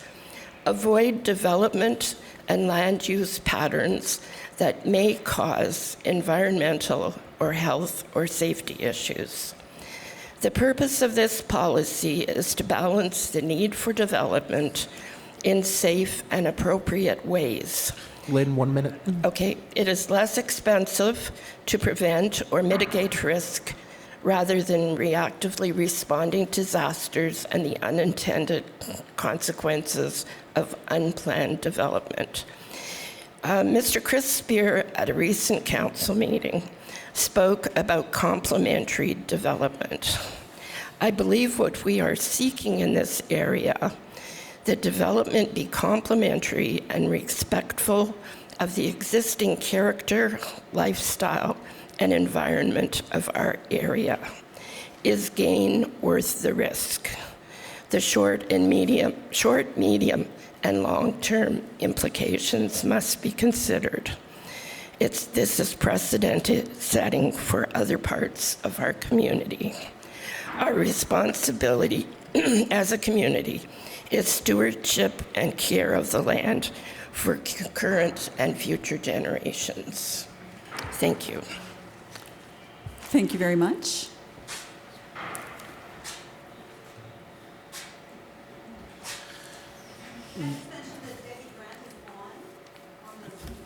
Thank you. Thank you. I'm just going to go to my next speaker, which Yes, is Wendy please. Jones on the list, and then I'll go back to Ms. Grant. Absolutely. Okay? Yes, thank you. Ms. Jones, you have your audio to the PAC. You have the floor. You have 10 minutes. Can you hear us? Thank you. Can you hear me okay? Yes, we can.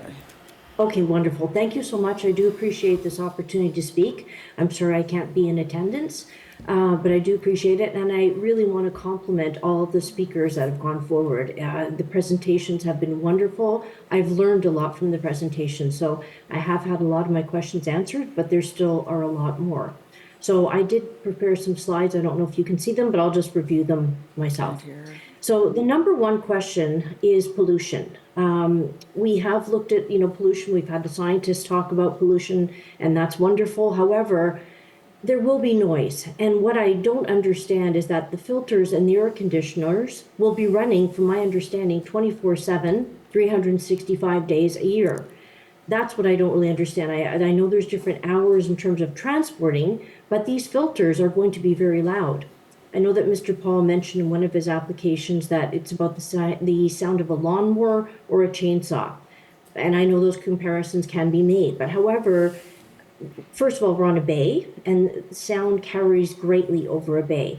So to have something running as a lawnmower or a chainsaw, and if it is 24/7, 365 days of the year, that is terribly damaging.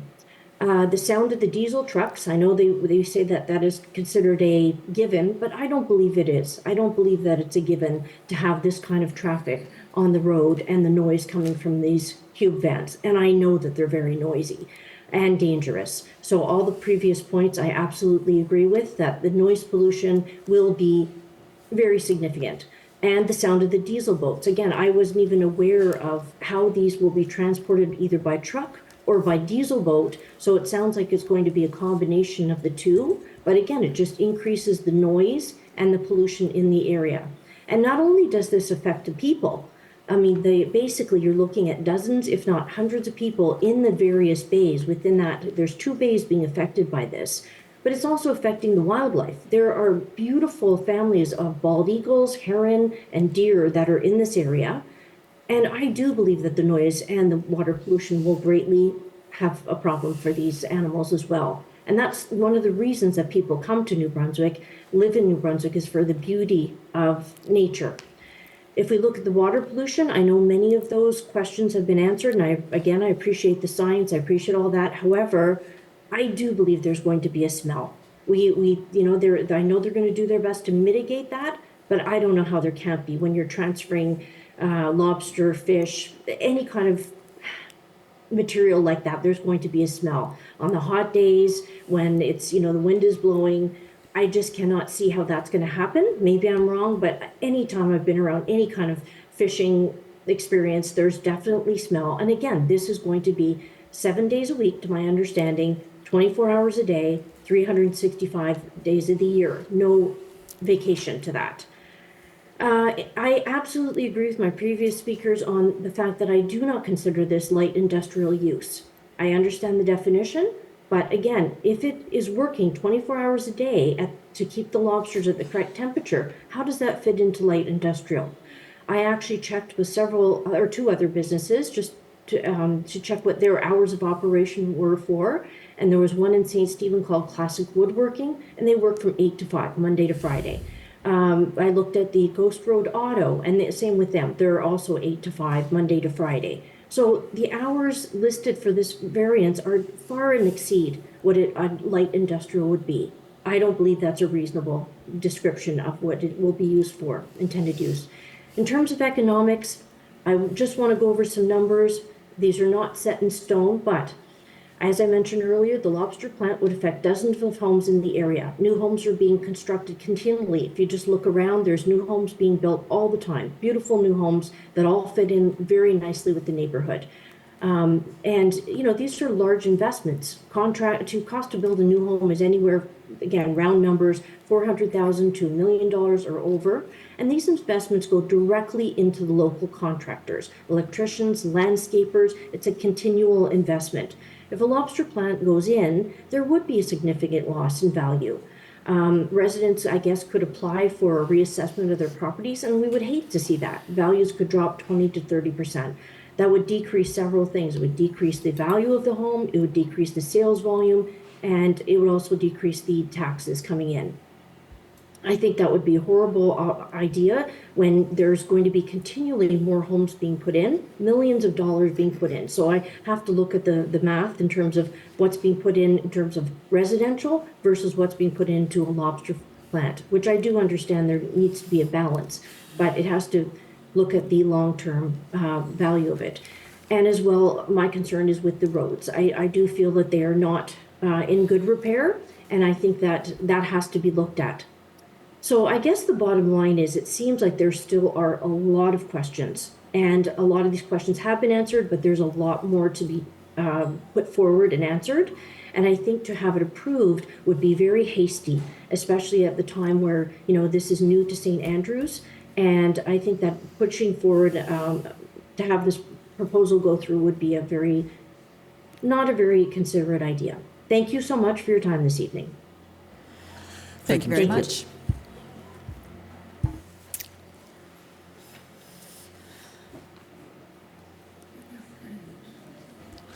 So I'll go to Miss Debbie Grant, which I'm assuming is the one with the hand up. So we'll first see where this goes. Thank you very much.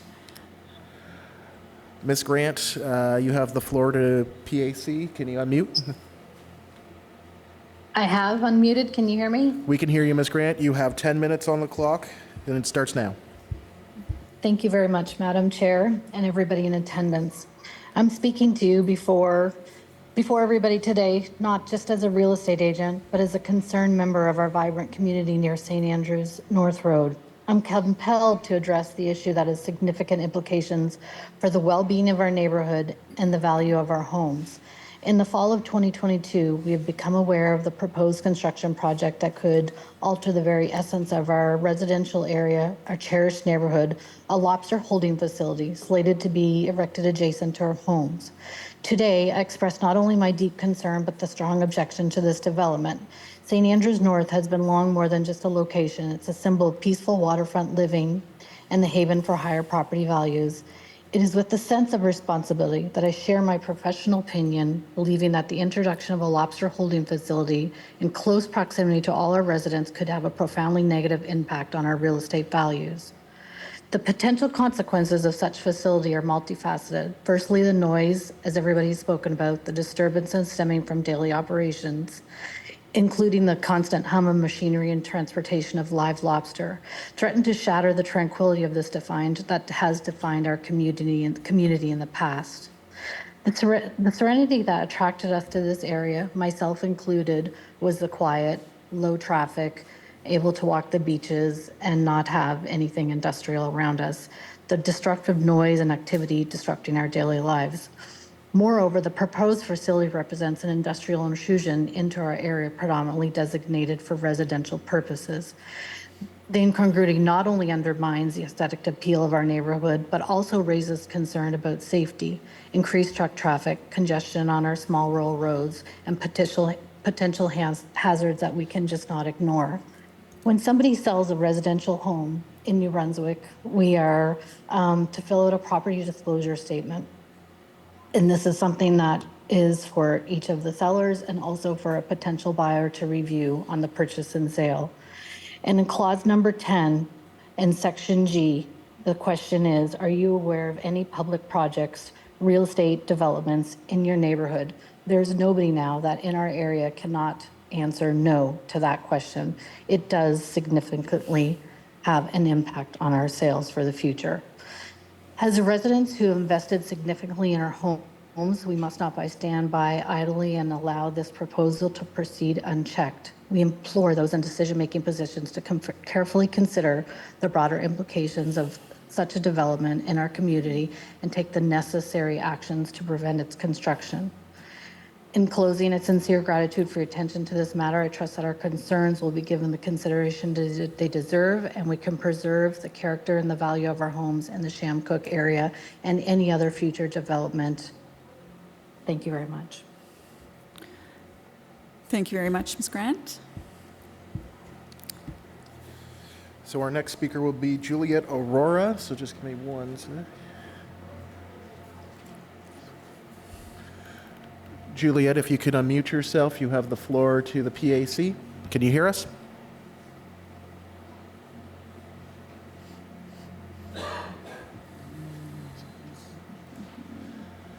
I'll ask again, Juliet, can you hear us?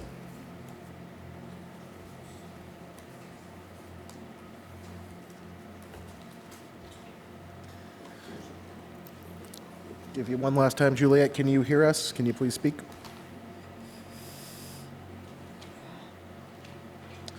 This time I'll move on to our next speaker. I can always come back.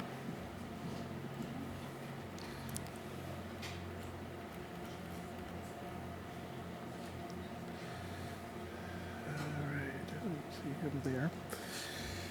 So our next speaker will be Patrick and Holly Blagraves. So just give me 1 second.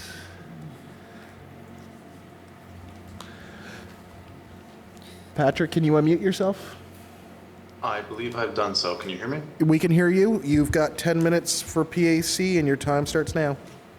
Wonderful. Thank you so much. Thank you all for the incredibly informative and interesting presentations this evening. So my name is Patrick Blagrave. My family and I own a seasonal property directly across Chamcook Harbor from the proposed facility.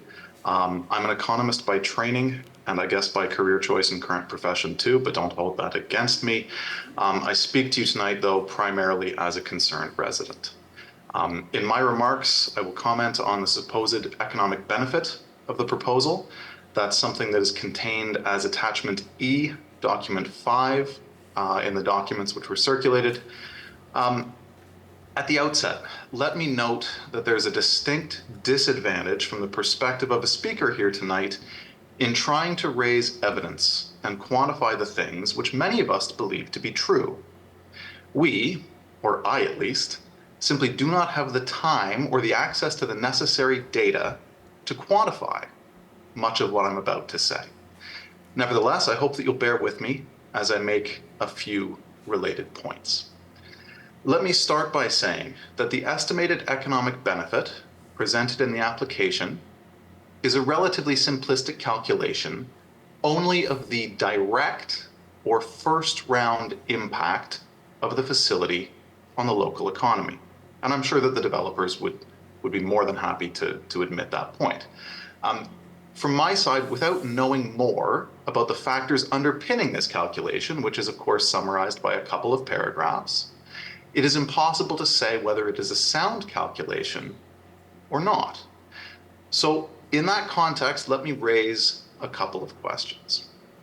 First, if, as we've heard tonight, there are already 7 fishing boats which are producing lobsters in the area, then how does the construction of this facility result in an economic benefit? Those 7 boats are already producing lobsters. I don't know where they're held. I don't know where they're processed. I don't know anything of that nature.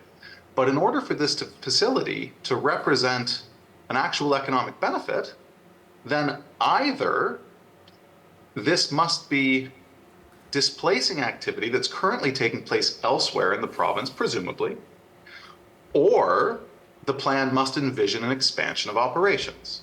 Because from a pure gross domestic product perspective, the production of those lobsters, whatever's coming off of those 7 boats, what was shown very nicely in the spreadsheet, that's already happening.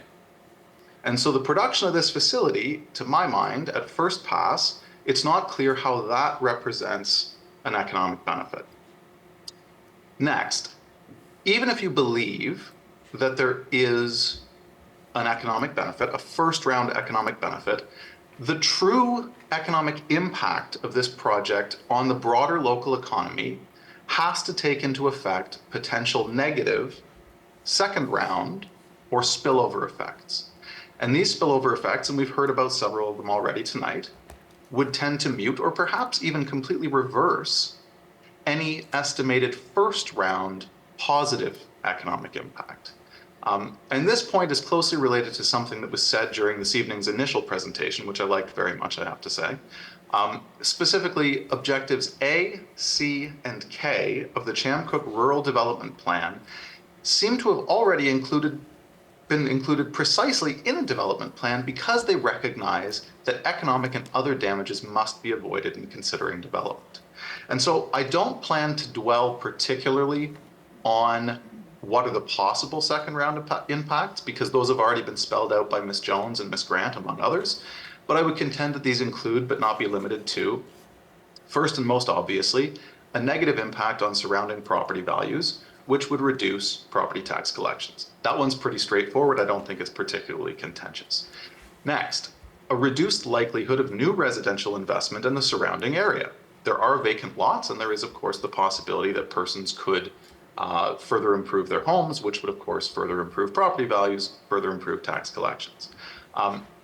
Also, and I think this is maybe one of the most important elements here, a variance of use in this case, it would seem to me, could have a broader impact beyond just the Chamcook community on development throughout the St. Andrews municipal area, particularly the coastal area, if concerns arise that similar facilities could be constructed in the future on other, currently exclusively residential, coastal sites. Then there are the more obvious ones, but much harder to quantify. There are nuisance elements, which are spoken to here tonight. Noise, light, possible biological and marine elements, impediment to the enjoyment by residents of their properties. These are all very hard to quantify. That doesn't mean that they do not carry a dollar value for residents, because they do. Next, possible negative economic impact or negative impact on recreational activity and tourism. Minister's Island is right across the way. These are incredibly uncertain in magnitude, but they are clearly net negative. You could also, of course, have a negative impact on marine life and other water-based activities in Chamcook Harbor. I'm not in any position to quantify the risk of these, but they shouldn't be dismissed.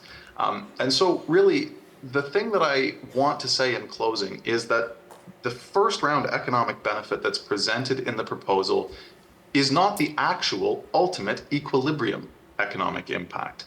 To get to that number, you have to net out the negatives, which I've listed in previous points, against the possible positive. You also have to be very careful that that first round positive effect, the supposed 2.8 million, which is based on $2 million worth of production and a multiplier of 0.4, that's how you get to 2.8, you have to make sure that that is not crowding out activity elsewhere. Because if it is crowding out activity elsewhere, then that first round impact is a huge overstatement in terms of the overall economic impact. Final thing I'm going to say, no matter where you settle on the quantification of the supposed first round economic benefit and all of these second round negative impacts, the one thing we can say for sure is that the construction of this facility will result in a transfer of economic well-being away from existing residents of the Chamcook Harbor area, due to all the items that I've listed and others have listed as well, and towards some combination of the developer and future employees and partners of the facility. And so as a current resident, obviously, you know, this is something that I'm very opposed to. In any event, I thank you all for your time this evening. That's it. Thank you very much, sir.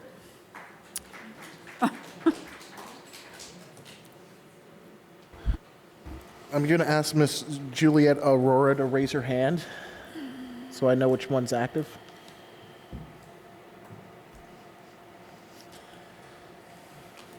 So I saw 2 earlier. Let's try this again.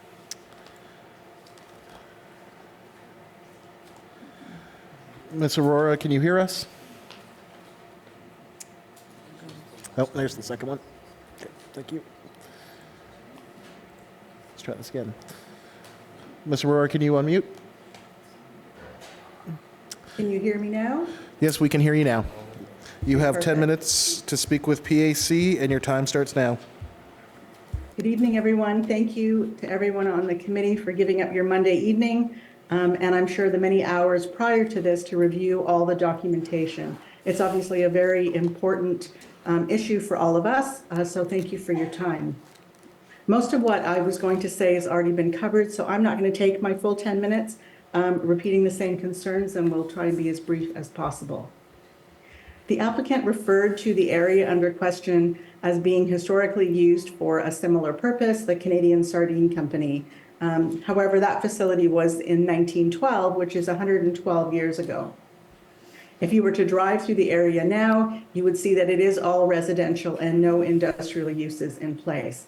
Even the map that Mr. Henderson showed at the beginning of the meeting, where he was showing the area of notice that was given for the meeting, just within that 1 kilometer radius, it was evident how many residential homes would be impacted on both sides of the bay. When the original application was submitted in 2022, it was suggested to us as residents that if we did not want a light industrial building to be placed there, we should have applied for a change in zoning for it to be residential. However, this was before amalgamation with the town of St. Andrews, and there was no residential option for zoning in Chamcook. This has also not been made available to us as an option after the amalgamation as it's progressing through its various stages.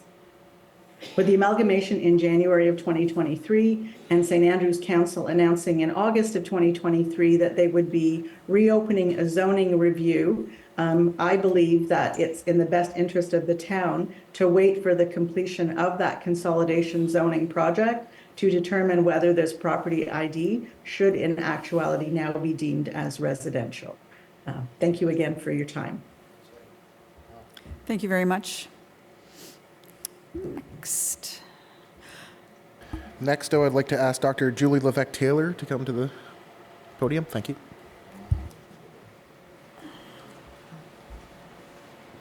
Hi, those who know me know that I can talk really, really fast. I'm going to take a bit more of a personal kind of approach. I 100% agree with all of my neighbors and all of the points that have been made so far.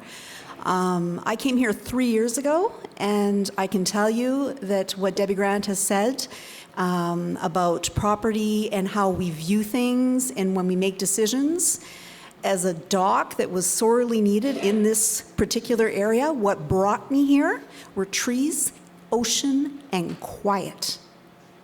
I'm on call today. I got up at 5 o'clock this morning, and I was on call, and I took care of patients. I didn't have a lunch. I'm exhausted. I finished my day at 6:15 p.m.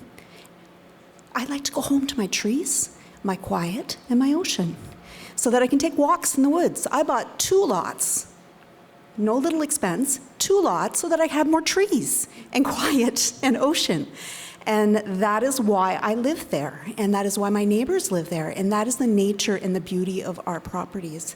And to have, it's going to be noisy. It's going to be noisy. It's going to be beep, beep, beep backup trucks. And as much as they're going to try and mitigate that noise, if you can hear a chainsaw, we don't use our chainsaws on Sundays as our neighbor's policy. We like the quiet. And if I had to move here today, our original plan was to come here in 2025 when kid number 3 turned 18. If I was making that decision today and I wanted to buy a property from Gisela, I wouldn't come knowing that this was possibly going to happen. I'd be in Moncton, closer to my parents, and I'd have a cottage somewhere near, I don't know, Kapili or something. And I wouldn't have nearly the beautiful life that I have here. I have every intention of staying because of trees and ocean and quiet nature and the neighbors that believe in the same. That's all I had to say. Thank you. Oh, and my kids walk down that road, by the way, to get to the bus around that blind corner. And having trucks coming around the corner, dangerous. That road's not equipped for it at all. Thank you. Thank you very much.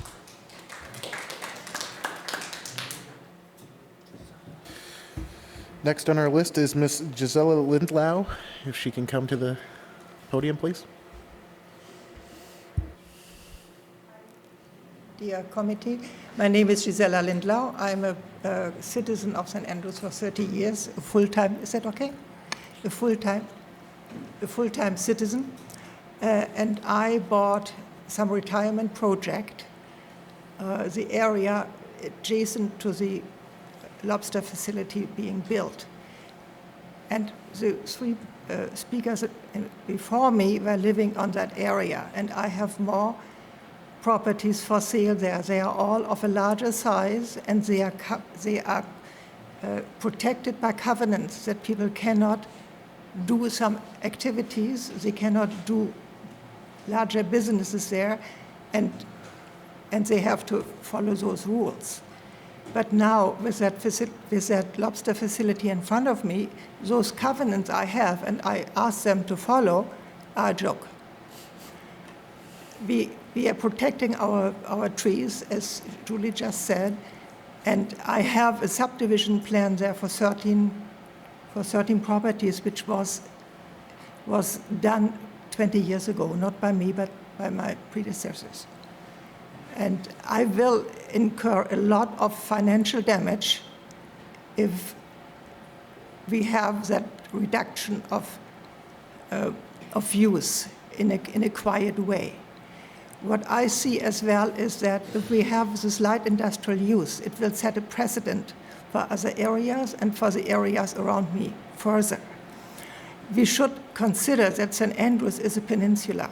St. Andrews in the medium time can only grow for his building residential areas in one direction. And the St. Andrews North area is in the middle, middle range of time, the area you all need to build houses. I have the land there. I have that subdivision there and have 3 more potential subdivisions there, which will be protected as well to protect the environment first, to offer equality. And it's equality with wooded area, which we do not have in St. Andrews. I would sincerely ask to protect that chance for the future of St. Andrews that I can give or my successors will give in the medium range of time. Thank you for your consideration. Thank you very much.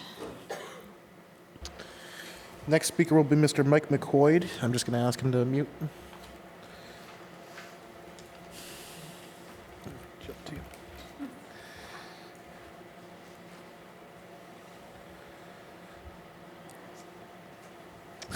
Can you hear me?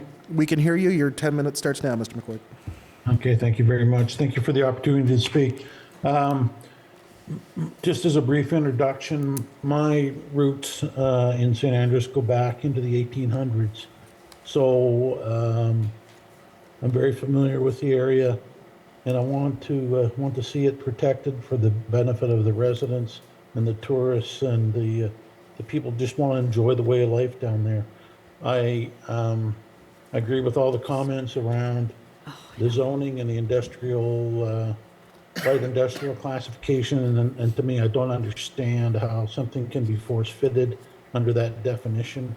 Like this lobster holding facility, it clearly is a residential area.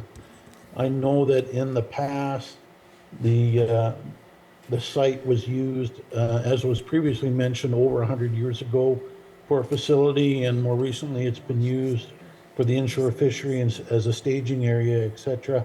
I don't believe that the prior use of the area should be used in any way to justify the future use or the future zoning of that site.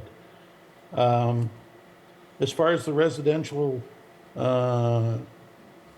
nature of the area, it's clearly spelled out in the Town of St. Andrews Municipal Plan of 2020, Bylaw MP 20-01, and the objectives are clearly communicated around protecting the environment, enhancing quality of life, and that sort of thing. I won't repeat what some of the other presenters have gone over, but I would like to point out, if you take a look at that municipal plan, you only have to turn one page, and there is a lengthy quote by a citizen which captures the essence of the plan and talks about what St. Andrews is about. So I'm not going to read that, but I would encourage everyone in the room there, go grab the copy of the plan, take a look at that one quote.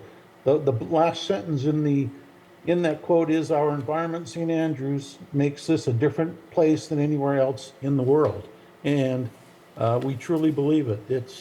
It's as the last lady had pointed out, or two ladies ago, it's the trees, it's the environment, it's the ocean, it's the quiet. And I think we need to preserve that.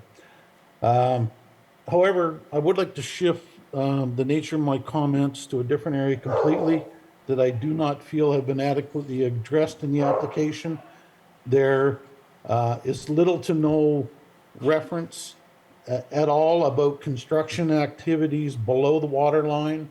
There is little to no reference to the ongoing operations and maintenance of the facility.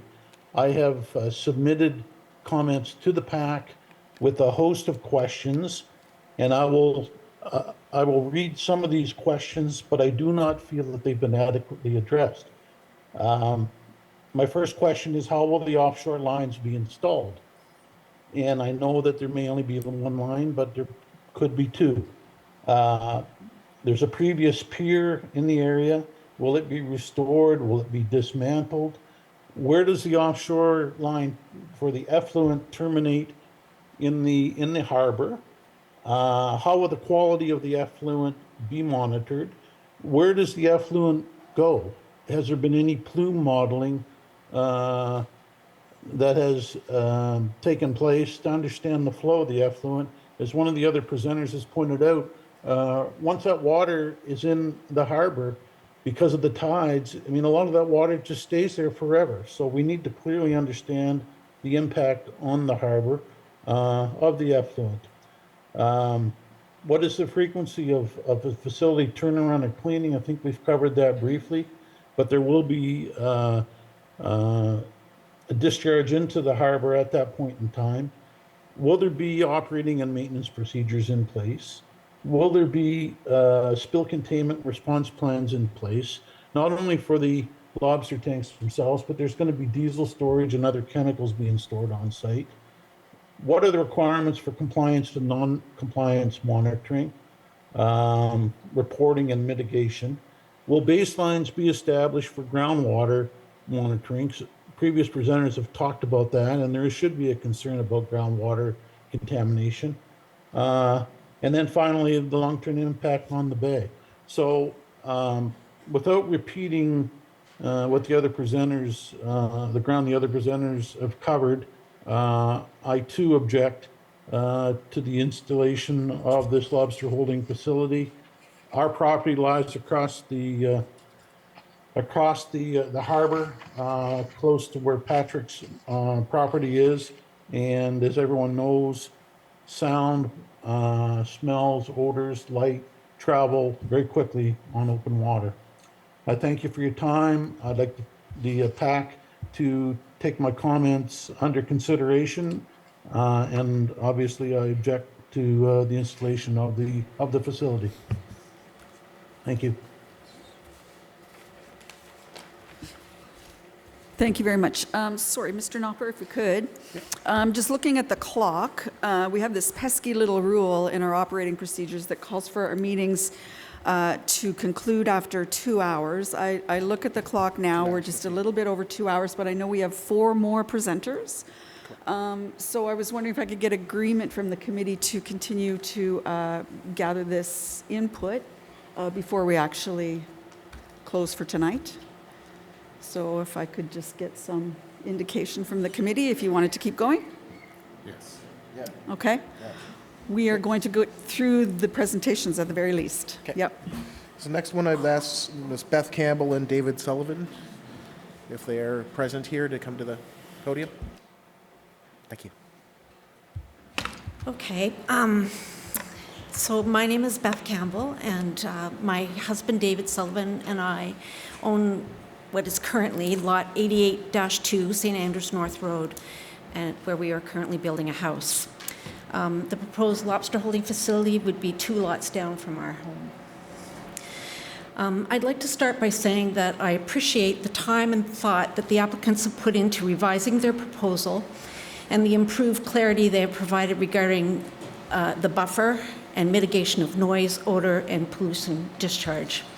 I do still share, however, many of the concerns voiced tonight, but I would like to focus on the roads, and I apologize for repetition because the roads have been mentioned several times. And the reason I'd like to speak about them is because of the associated safety concerns I have for myself and other residents in the area.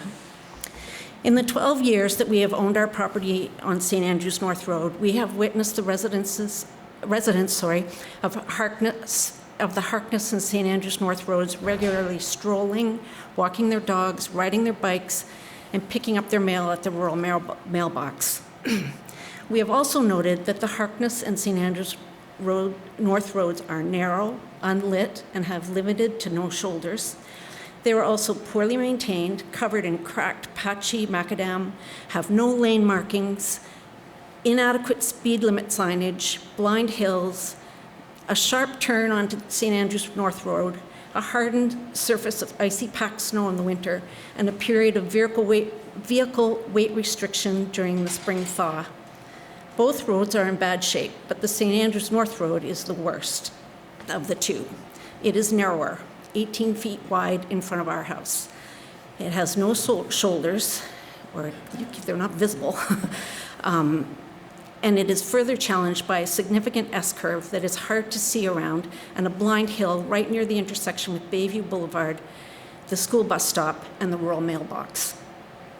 The proposed lobster holding facility would be located near the end of this road, so the truck traffic, and I don't know what the truck traffic is going to be. I can only go by what the proposal has, what the applicant has said in the documents given to us. So we were initially told that it would consist of 4 to 6 cube vans and 3 to 4 trucks daily. Trucks were not defined, but in our past hearings and so on, it was suggested that trucks would be tractor trailers.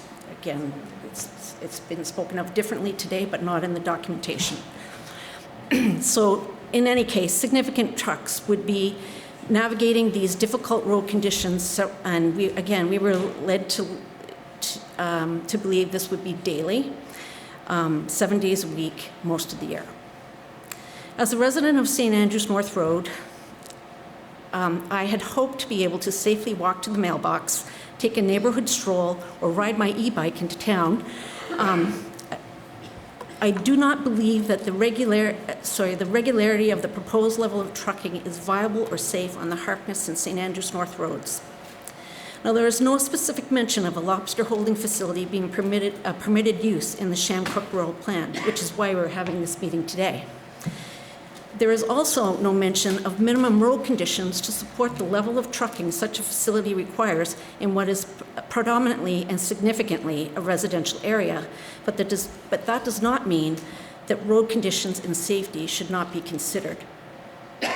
I do not see how this proposed lobster holding facility can, in good conscience, be approved without first improving the roads so that travel to and from such a facility can be made safer for the local residents to engage in the normal activities of daily living.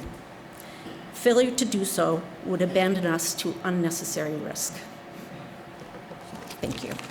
Thank you very much. Next up, we have Mr. Joe Gonclaves. So I'm just going to ask him to unmute.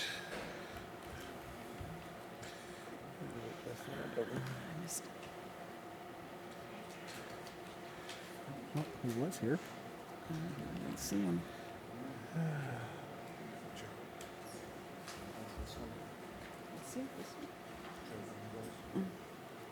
Oh, okay. He was here. I'll come back to him. At this point, I'd like to ask Ms. Jessie Davies to come to the podium.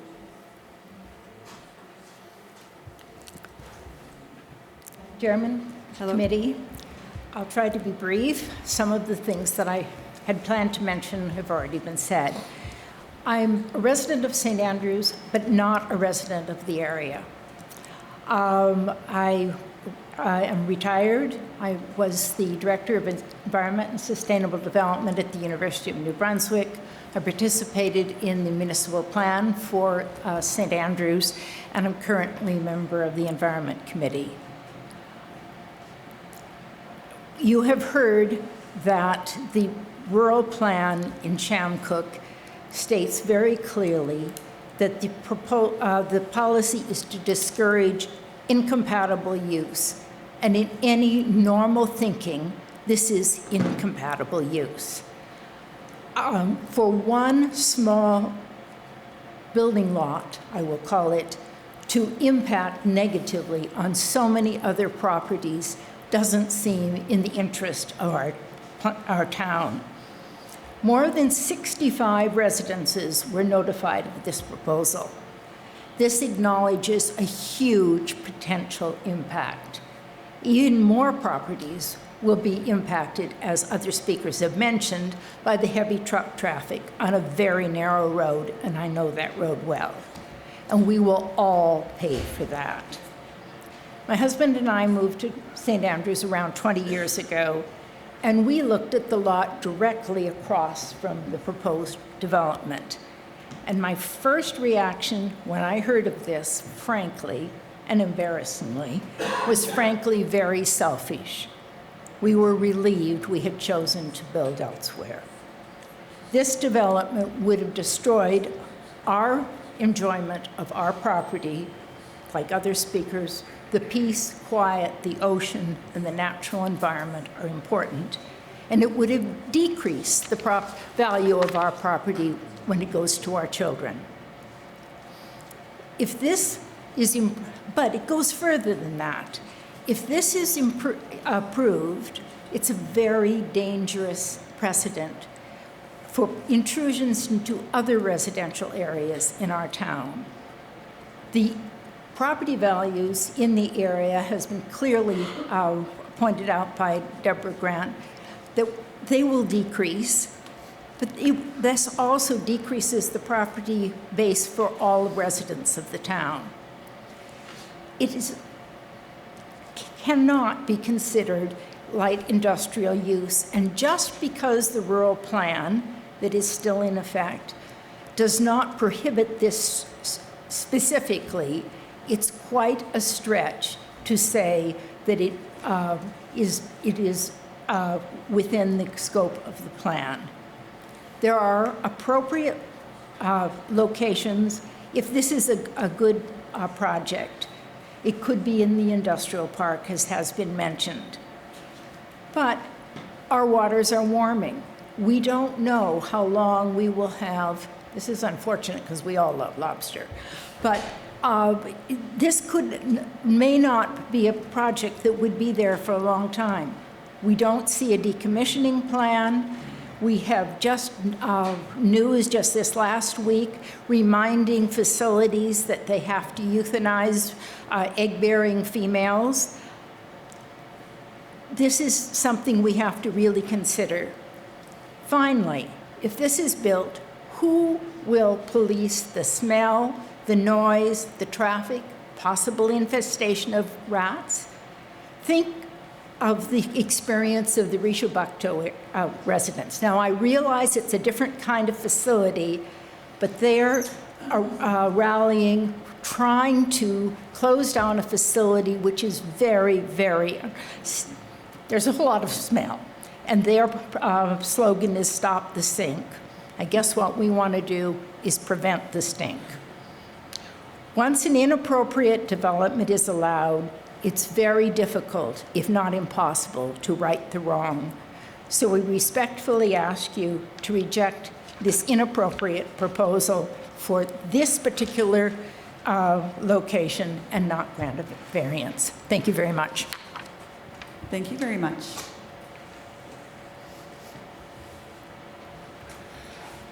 So I don't see Mr. Gonclaves on anymore, so we'll go to our last speaker, Mr. Michael Craig.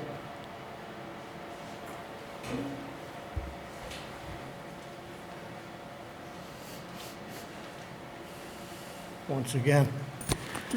It should make Dwight very happy to know that this is going to be a short presentation. Anyway, just curious as to why Chief Ackergy wasn't brought into this process. Have you contacted him? Through this process, that was not part of... This PAC process, lead into it, whatever? So the process, generally speaking, is a mail out to within the 1,000-meter radius of the property that is in question. Anybody can participate within the processes of PAC like you are right now. It is up to them beyond the 1,000-meter radius if they wish to participate or not. So the straight answer is no, the Chief Ackergy was not directly contacted for comment, unless Mr. Henderson has any further comment.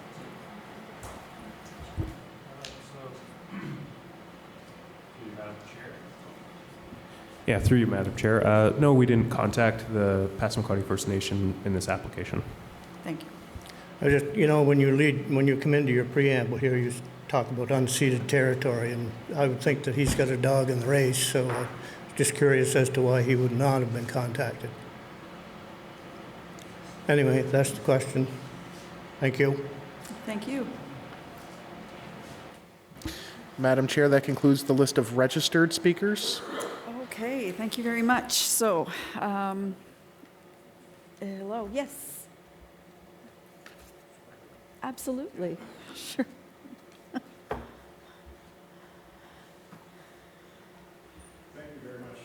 And board members, there's just a few more people that would like to just say a few words on behalf of this, on this project. I don't think we want to send these people home. They've got a long distance travel and then have to come back in a month's time or 2 months' time to go through this again. I think in all fairness, I think they've waited a long time now for this. They've gone through the process, they've been accepted through the PAC. Everything was fine, and now we're back to the PAC. So we're reinventing the wheel, but I just thank you folks for your perseverance on this file. It's a long process, but you've got your hands full, I can tell you that right now. But the last meeting was the end of June, and I was there, or near the end of June, and back then, there was a lot of people that we heard from, just like tonight, in person. Tonight's in person, and we've had a lot of people online that were sharing their stories and sharing their beliefs in it. And look, we get it. We understand that. We understand what they're going through and the anxiety, because a lot of it is a fear of the unknown. They don't really know what's going to happen. But the fact is that not one person has come in with some scientific information that substantiates why this facility should not be built. Why is that? Why is that allowed to take place in this society? These people right here have spent a great deal of money on this so far. Their intentions are to spend a lot more, invest a significant amount of money on this facility to move it forward. And they plan to employ good people with good paying jobs. What's wrong with that? What's wrong with that equation? I can't really see it. So they want to give back to the community. They want to be part of the community. So why are we going to stop them? Why are we going to halt them? So I think we've got to keep that in mind as you deliberate. But please don't drag this on any further, because these people would like to get on with it. They'd like to get on with the investments. They've had to hold off. They were hoping to have lobsters in the tanks by now. But now this is just process, just keeps on going on and going on. So we can't do this to them anymore. So I think Jeremy and I think the Chief, Alan Polchis, would like to say a few words just very quickly. So.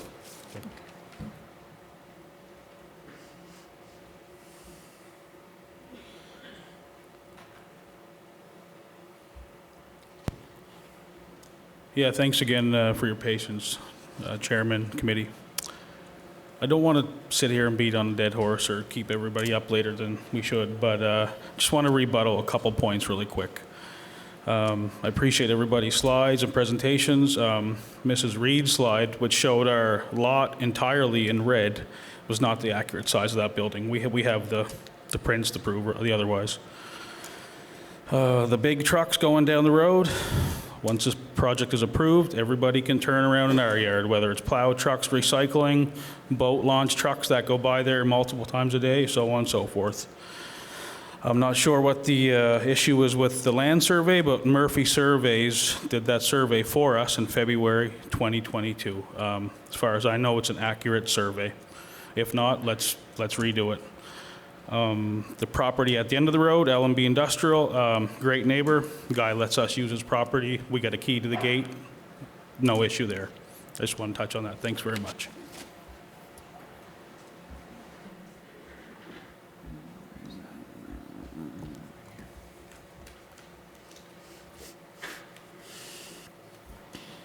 Kwe.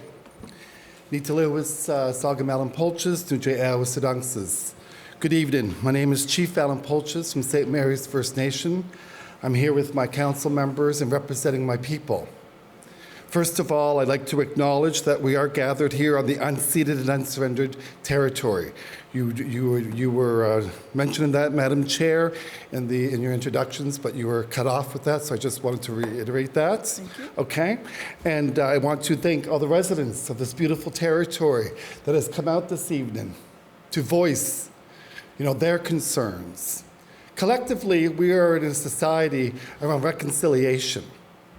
And together, we as treaty people, you, Madam Chair, your committee, the members that live here in this territory, we're all treaty people, and we all have a responsibility, just like the voices we heard this evening. Tonight, I haven't heard one positive remark in reference to the project and to this plant. I became chief in 2018 in St. Mary's, and I became chief to be a leader of my people, to do good, to do better, and to draw a path forward of healing. Unfortunately, we all know the dark history of Indigenous people, not only in this province, but this country that we all call home. But it's my responsibility to lead 2,200 members of my one community. The government has put us all on reserves, little plots of land. Hence why, we outsearch to find land to do better, to have economic drive. Not sure if you hear the headlines, Madam Chair, and to the committee, and to the people in this room. The province, economic genocide. And we just want to move forward and be able to bring opportunity to our people and to your people. It took us 4 years to sit down and think of this project. 4 years. As we were sitting, exploring lands and opportunities. We worked with several experts, as you heard this evening. We didn't put this all together, but it's my responsibility to ensure that we have an economic drive for our people, to ensure that I'm able to feed 2,200 people in my community. We're taking this project here to this territory, here to this community, and be able to offer jobs, be able to help fix your roads that you're all talking about, be able to, of course, make a partnership for the next generation. So all of our kids that's been talked about this evening, have a path forward. And we're teaching our kids about relationship building. We're teaching them about responsibility. And we're teaching them about value. I'm hearing a lot about value, property value. Fortunately, the Indigenous people don't have that much property because we weren't given that much. But you know what we need to do moving forward is we need to expand, and we need to be able to come together and to be able to have that path forward for all of our children, your grandchildren, our children. So I just want to be standing here and be able to acknowledge this business plan that we've come forward to want to share. And I would hope that you find it in your hearts and find it with all the technicalities of all the information you received this evening, that you make a sound decision. And if there's something that we can continue to do and have a path forward on behalf of my council and the people of my community, We want to say thank you for your time. Thank you for organizing this forum. And I want to thank all the residents for your voices this evening. And remember, you all have a responsibility. Willie, thank you. Merci. Thank you very much.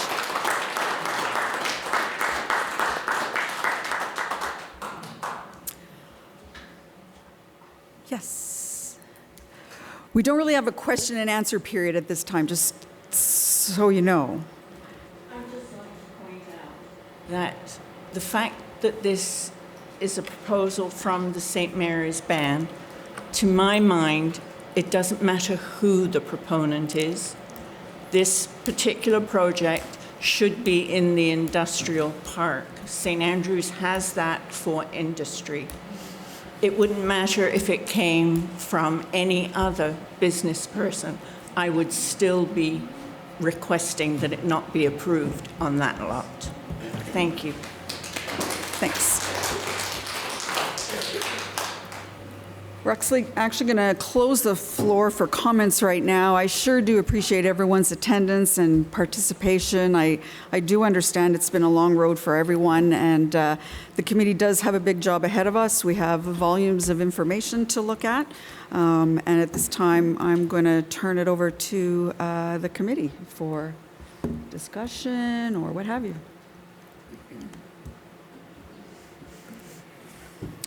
Knowing that it is 9:05 currently, I believe we should table.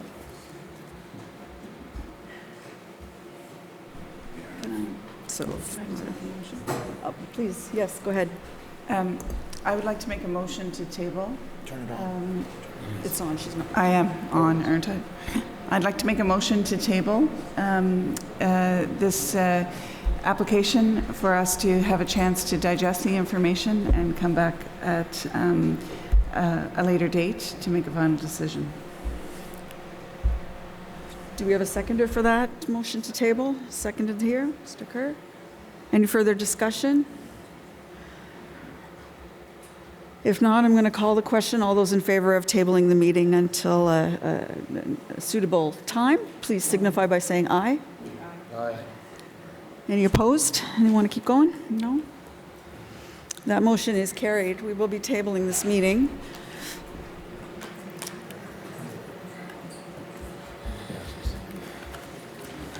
Okay. We will just quickly finish up with our agenda. We do have, where am I here? Sorry, I lost my page already.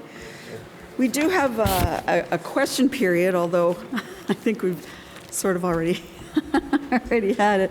But if anyone wants to step to the mic with a final question, I'm happy to take that at this time. Am I on? Yeah. This proposal is based on whether the applicants can get enough water out of the ground to feed this facility. It's not, yeah, we'll try that, but if it doesn't work, we'll put a pipe out into the ocean. That's not part of this proposal. Now, so the question is, we have a number. This gentleman wants science. Okay, well, I'll give him some. There's 200 liters per minute that they are. Have you got a question? Right now, we are at question period right now, and so I'm just about to ask the presenter, do you have a question for the committee? Yes, the question is, the 200 liters per minute that this facility is going to require. That's not correct. 75 liters a minute. 75? Well, I've made a calculation closer to 400, but I'd be willing to explain that. That's science, too. Have you a question for the committee? My point I'm making is, if they cannot get 200 liters, because that's the number we got. 75 liters a minute. That's the number that we got earlier. Then, is this proposal dead? And I think that they should be able to prove that that and also that it's not going to cause saltwater intrusion into freshwater wells. So that's my question. Thank you. Thank you.